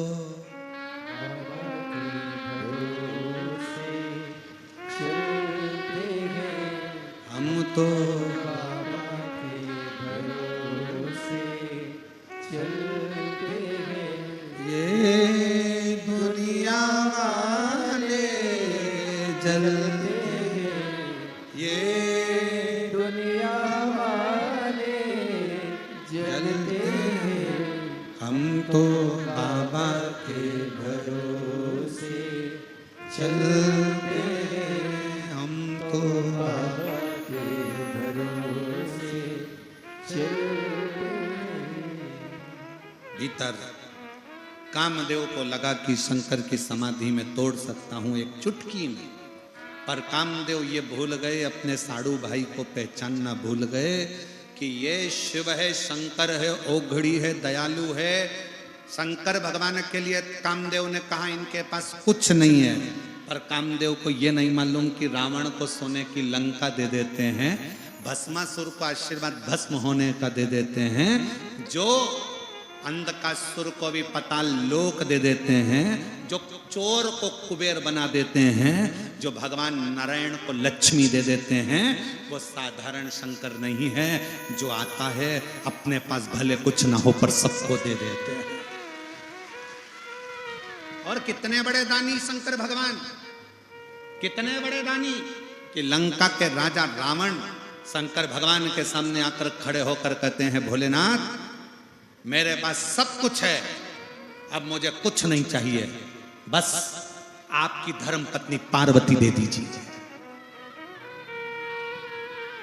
लंका का राजा रावण कहता है कि आपकी धर्म पत्नी पार्वती दे दीजिए। शंकर भगवान पार्वती से मुस्कुरा कर कहते हैं, पार्वती जाओ, लंका का राजा रावण तुम्हें मांग रहा है, आप मुझे रावण को दे रहे हो। पार्वती जी कहती है, आप मुझे रावण को दे रहे हो, तो क्या हुआ पार्वती, एक मां क्या बेटे के घर नहीं जा सकती है? एक मां क्या बेटे के घर नहीं जा सकती है? पार्वती जी ने कहा शंकर भगवान से, फिर मां अपना क्रोध भी दिखा सकती है अगर बेटा सही साट नहीं रहे तो। शंकर भगवान ने कहा मां तो मां होती है, क्रोध दिखाना मां के हाथ में। ठीक है, जाती हूं। पालकी में, रावण की पालकी में मां जगतजननी दुर्गा पार्वती बैठ गई, लेकर रावण चले। रावण को चलते चलते मन में आया कि इतनी सुंदर शिवजी की धर्मपत्नी मुझे मिली है। अब मां तो बेटे के घर जा रही थी, पर बेटे की दृष्टि में मां गलत भाव में आ जाए, बेटे की दृष्टि गलत हो जाए, तो बीच रास्ते में पालकी को रोका गया और लंकापति रावण ने कहा कितनी सुंदर है पार्वती देखूं। और अहंकार सिर पर चढ़ा था, पार्वती को देखने के लिए जो पालकी का पर्दा हटाया तो वहां दुर्गा नहीं, वहां तो काली बैठी थी, भद्रकाली। भद्रकाली, चंडी को देखा, काली को देखा तो रावण का केवल चेहरा पीला नहीं पड़ा था। अब नहीं बोलूं तो अच्छा, रावण का केवल चेहरा पीला नहीं पड़ा था। जब मैं जगत जननी को देखा, जगदम्बा को देखा, काल रात्रि मां कुष्मांडा, मां काल रात्रि को, चंडी को जब देखा, रावण के तो जितने 10 सिर थे, 20 आंख रावण की टपटपाने लगी, थर थर कांपने लगा, थर थर। डोली को छोड़ा, रावण वापिस कैलाश भागा, वापिस कैलाश। और ये कथा क्यों सुना रहे हैं? भारत की भूमि पर रहने वाली मां जगत जननी जगदम्बा ने अपना असली रूप दिखाया तो रावण वापिस भागा है। और मेरा निवेदन है सनातन धर्म की इन बेटियों से कि तुम भी वो देवी हो, कोई तुमको अगर आंख उठाकर देख ले तो तुम भी अपना चंडी का रूप दिखाने में पीछे मत हट जाओ।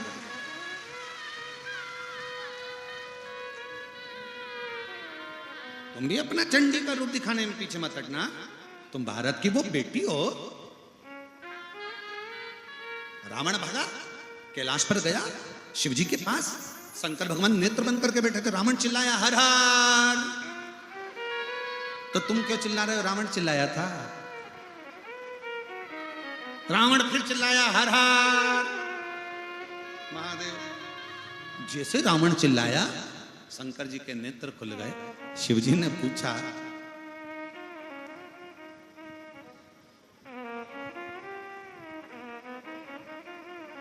शंकर भगवान कुछ बोलते उससे पहले शंकर जी ने नेत्र खोल के वापस नेत्र बंद कर लिए। क्यों?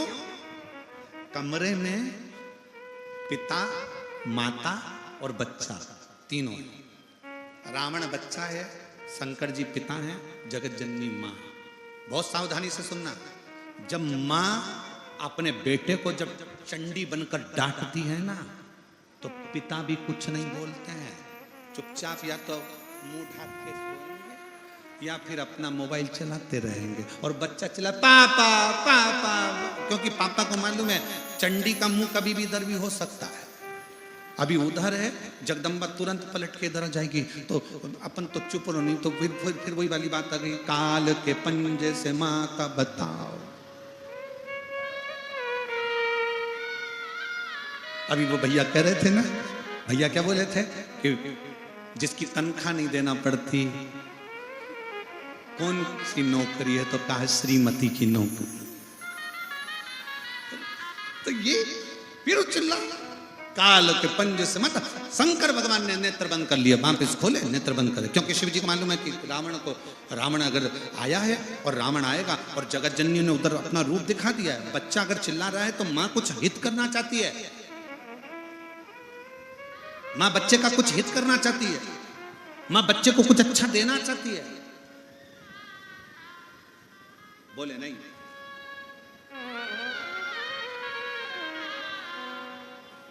रावण फिर चिल्लाया हर हर। रावण ने फिर आवाज लगाई, और रावण ने जैसे ही आवाज लगाई, आवाज लगाते से ही रावण ने जैसे ही आवाज लगाई, चिल्लाते ही रावण ने पुनः शिवजी का फिर ध्यान, शंकर का फिर। अब क्या देखा रावण ने? पार्वती जी को रावण लेकर गया था। रावण, शंकर भगवान नेत्र खोलकर बोले, रावण क्या बात है? लंकाधिपति रावण ने कहा, प्रभु माता जी के क्रोध को थोड़ा सा शांत करवा दीजिए। शंकर भगवान बोले, उनका क्रोध शांत कराने के लिए तो जमीन पे हम लेट जाते हैं, वो जीवान निकाल लेती है, हम कुछ नहीं कर सकते। अब कौन शांत करेगा? शिवजी ने कहा, तुमने गलत दृष्टि से देखा है, तुम जाओ, निवेदन करो, विनय करो। मां का हृदय बड़ा कोमल हृदय होता है। दुनिया में सबसे ज्यादा कोमल अगर कोई है तो वो जगत की मां है। दुनिया में सबसे ज्यादा कोमल है तो वो घर में रहने वाली बूढ़ी माँ है। बहू ताने पर ताना देती है तो भी अपने कान के बुंदे गले की चेन सास अपनी बहू को ही देती है।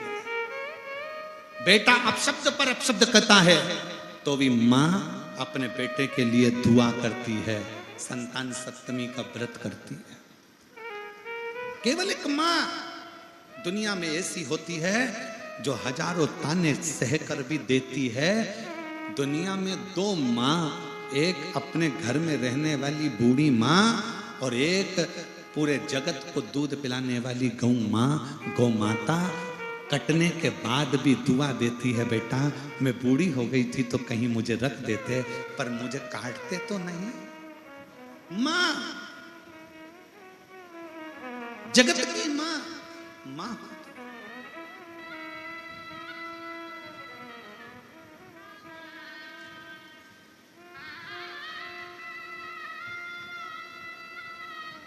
पर लोग नहीं समझ सकते, लोग नहीं समझ सकते। एक मां के हाथ में दूध की बोतल है, बच्चा तड़प रहा है, रो रहा है, भूख लग रही है और मां के हाथ में दूध की बोतल है। दूसरे लोग देख रहे हैं कैसी कठोर मां है, अपने बच्चे को दूध नहीं दे सकती। पर मां जानती है दूध की बोतल में जो दूध भरा है ना बहुत गर्म है, मेरा बच्चे का मुंह जल जाएगा। बच्चा भी नहीं समझ पा रहा है कि मेरे माँ के हाथ में दूध रखा है तो देती क्यों नहीं है। आसपास के लोग कह रहे हैं माँ के हाथ में दूध रखा है, बच्चे को पिलाती क्यों नहीं है। पर माँ अंदर से जानती है कि मेरे बच्चे का मुंह जल जाएगा। बेटा भी माँ को गलत समझ रहा है और दूसरे भी माँ को गलत समझ रहे हैं, पर माँ का दिल तो माँ का दिल होता है। थोड़ी देर बाद ठंडा कर कर हाथ में देकर देखकर ठंडा हो गया तब बच्चे को देती है। माँ एक ऐसी होती है जो दुनिया के ताने सहकर भी अपनी औलाद को दुआ देती है, वो जगत की माँ होती है, वो माँ होती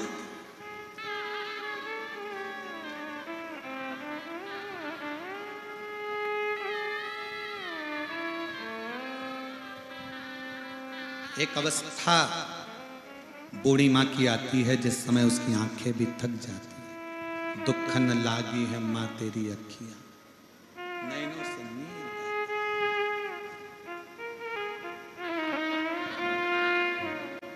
नैनों से जल। दुख न लागी है माँ तेरी अखियां, दुख न लागी है माँ तेरी अखियां। मेरे लिए जागी है तू सारी सारी रतिया, हो मेरी निंदिया पे, हो मेरी निंदिया पे तू बलिहारी है। ओ माँ, ओ माँ,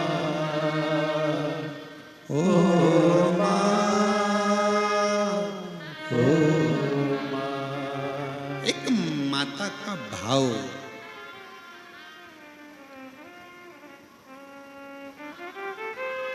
दूध की बोतल हाथ में है तो भी नहीं देती है।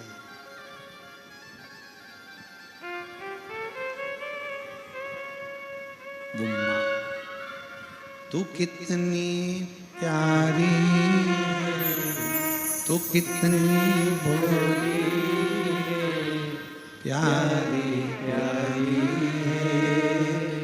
ओ माँ, ओ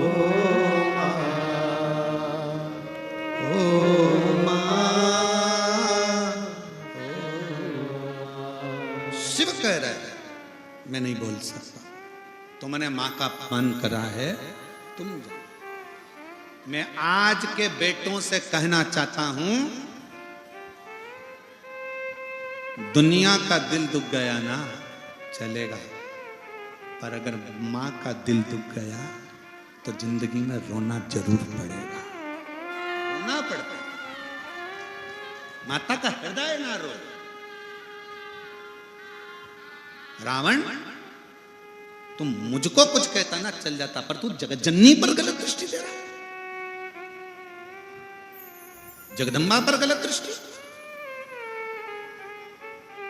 तो रावण समझा नहीं है, गया लंका का राजा रावण, पालकी में जगत जननी चंडी बैठी हुई थी, पालकी का पर्दा नहीं हटाया, पर्दा लगा था क्योंकि रूप देखकर डर गया था। दूर खड़े होकर स्तुति रावण कर रहा है, माता को निवेदन कर, दूर खड़े।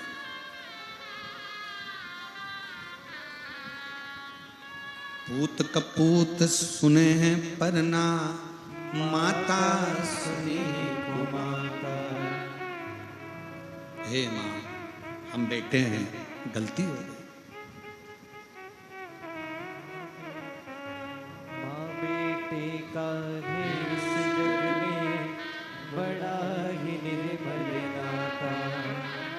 पूत कपूत सुने हैं पर ना माता सुनी गो माता, सब पे करुणा दर्शाने वाली, अमृत बरसाने वाली, दुखियों के दुख देने वाली।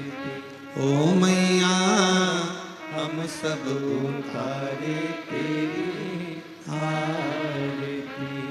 और रावण, अम्बे तू है जगदम्बे काली, जय दुर्गे बप्पर वाली, तेरे ही गुण गाए भारती। ओ मैया हम सब उतारे तेरी आरती। दूर खड़ा है रावण, पालकी में जगत जननी जगदम्बा। एक बार पर्दा खोलकर जो चंडी का रूप देखा है, दूसरी बार पर्दा नहीं खोलता रावण।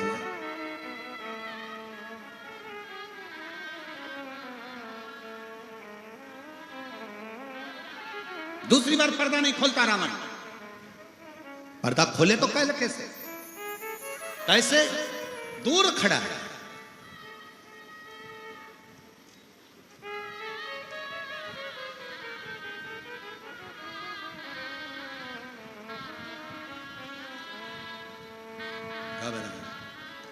मां अंदर बैठी है, क्रोध काबू में नहीं है माता के। डोली में बैठी मां, उनका क्रोध संयमित नहीं है। पिता क्रोध करते हैं तो अपने क्रोध को संयम में कर लेते हैं, पर मां क्रोध करती है तो मुख से बोलती है। और बच्चों को लगता कितनी बोल रही है मम्मी, बहू से इतना झगड़ा कर रही है, इससे बोल रही है, बेटों को बोलती, बहू को बोलती। जब मां गुस्से में आती है तो वो अपने किसी को नहीं छोड़ती। मां जगतजननी जब शंकर पर लात रख देती है तो अपने पुत्रों को क्या गिनाया। मां क्रोध में आती है, बच्चों को भी नहीं गिनती, बहुओं को भी नहीं गिनती, पति को भी नहीं गिनती। जब क्रोध में जगतजननी आती है, मां आती है तो सबको कह देती है। आज बेटे ने गलत दृष्टि दी है, गलत दृष्टि दी है।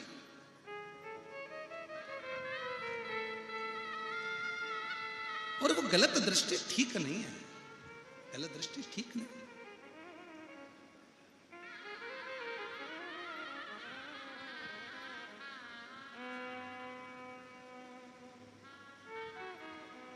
दूर खड़ा रावण स्तुति गा रहा, स्तुति।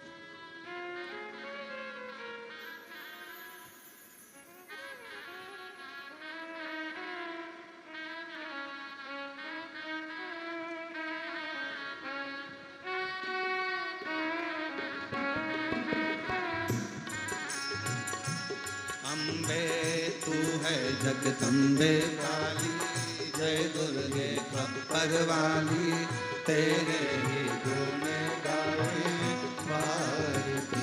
ओ मैया हम सब उतारे तेरी आरती। ओ अम्बे तू है जगदम्बे काली, जय दुर्गे बप्पर वाली, तेरे ही गुण गाए भारती। ओ मैया हम सब उतारे तेरी आरती। तेरे भक्त पर माता भीड़ पड़ी है भारी। तेरे भक्त जनों पर माता भीड़ पड़ी है भारी। और दानव दल पर टूट पड़ो माँ, दानव दल पर टूट पड़ो माँ, करके सिंह सवार। सौ सौ सिंहों से बलशाली, अष्ट जाओ वाली दुखियों के वारी। ओ मैया सब उतारे तेरी आरती। अम्बे तू है जगदम्बे काली, जय दुर्गे खप्पर वाली तेरे गुण गाए भारती। ओ मैया हम सब उतारे तेरी आरती। माँ बेटे का है इस जग में बड़ा ही निर्मल नाता। रावण कह रहा है, लंकाधिपति रावण माँ जगत जननी डोली में दूर खड़ा होकर कह रहा है, माँ बेटे का है इस जग में बड़ा ही निर्मल नाता। अब रावण को समझ में आया कि मैं इनका पुत्र हूँ, ये मेरी माँ है। अभी गलत दृष्टि दे रहा था, अब माँ नजर आती है। माँ बेटे का है इस जग में बड़ा ही निर्मल नाता। माँ बेटे का है इस जग में बड़ा ही निर्मल नाता। पूत का पूत सुने है परना, पूत का पूत सुने है परना, माता सुने को माता सब पे करुणा बरसाने वाली, अमृत बरसाने वाली, दुखियों के टुकड़े वाली। ओ मैया हम सब उतारे तेरी आरती। ओ अम्बे तू है जगदम्बे काली, जय दुर्गे खप्पर वाली तेरे ही गुण गाए आरती। ओ मैया हम सब उतारे तेरी आरती। ओ मैया हम सब उतारे तेरी आरती। ओ मैया हम सब उतारे तेरी आरती। हार बोल दंतेश्वरी माता की, कांकेश्वरी माता की, हर हर महादेव। अपने स्थान पर बैठकर भगवान शिव से अपने मन का भाव, लंकाधिपति रावण कह रहा है, माँ मेरे क्रोध आपका जो स्वरूप देखा है माँ क्षमा कर दीजिए। माँ फिर निर्मल भाव से रावण से कहती है, मुझे मेरे घर छोड़कर आ। रावण जगत जननी को फिर शिव जी के पास छोड़कर आते हैं। बड़े दिल से बाबा से प्रार्थना करेंगे, श्री शिवाय नमस्तु, श्री शिवाय नमस्तु, श्री शिवाय नमस्तु, श्री शिवाय नमस्तु, श्री शिवाय नमस्तु। भोला सब दुख काटो, ओ भोला सब दुख काटो। शिव शंकर जप तेरी माला, भोले बाबा जप तेरी माला। भोला सब दुख काटो ओ भोला सब दुख काटो। वेश है मंगल मंगलकारी, वेश है मंगल मंगलकारी। शमशान वासी हमारा, शमशान वासी हमारा। ओ सब दुख काटो, ओ भोला सब दुख काटो।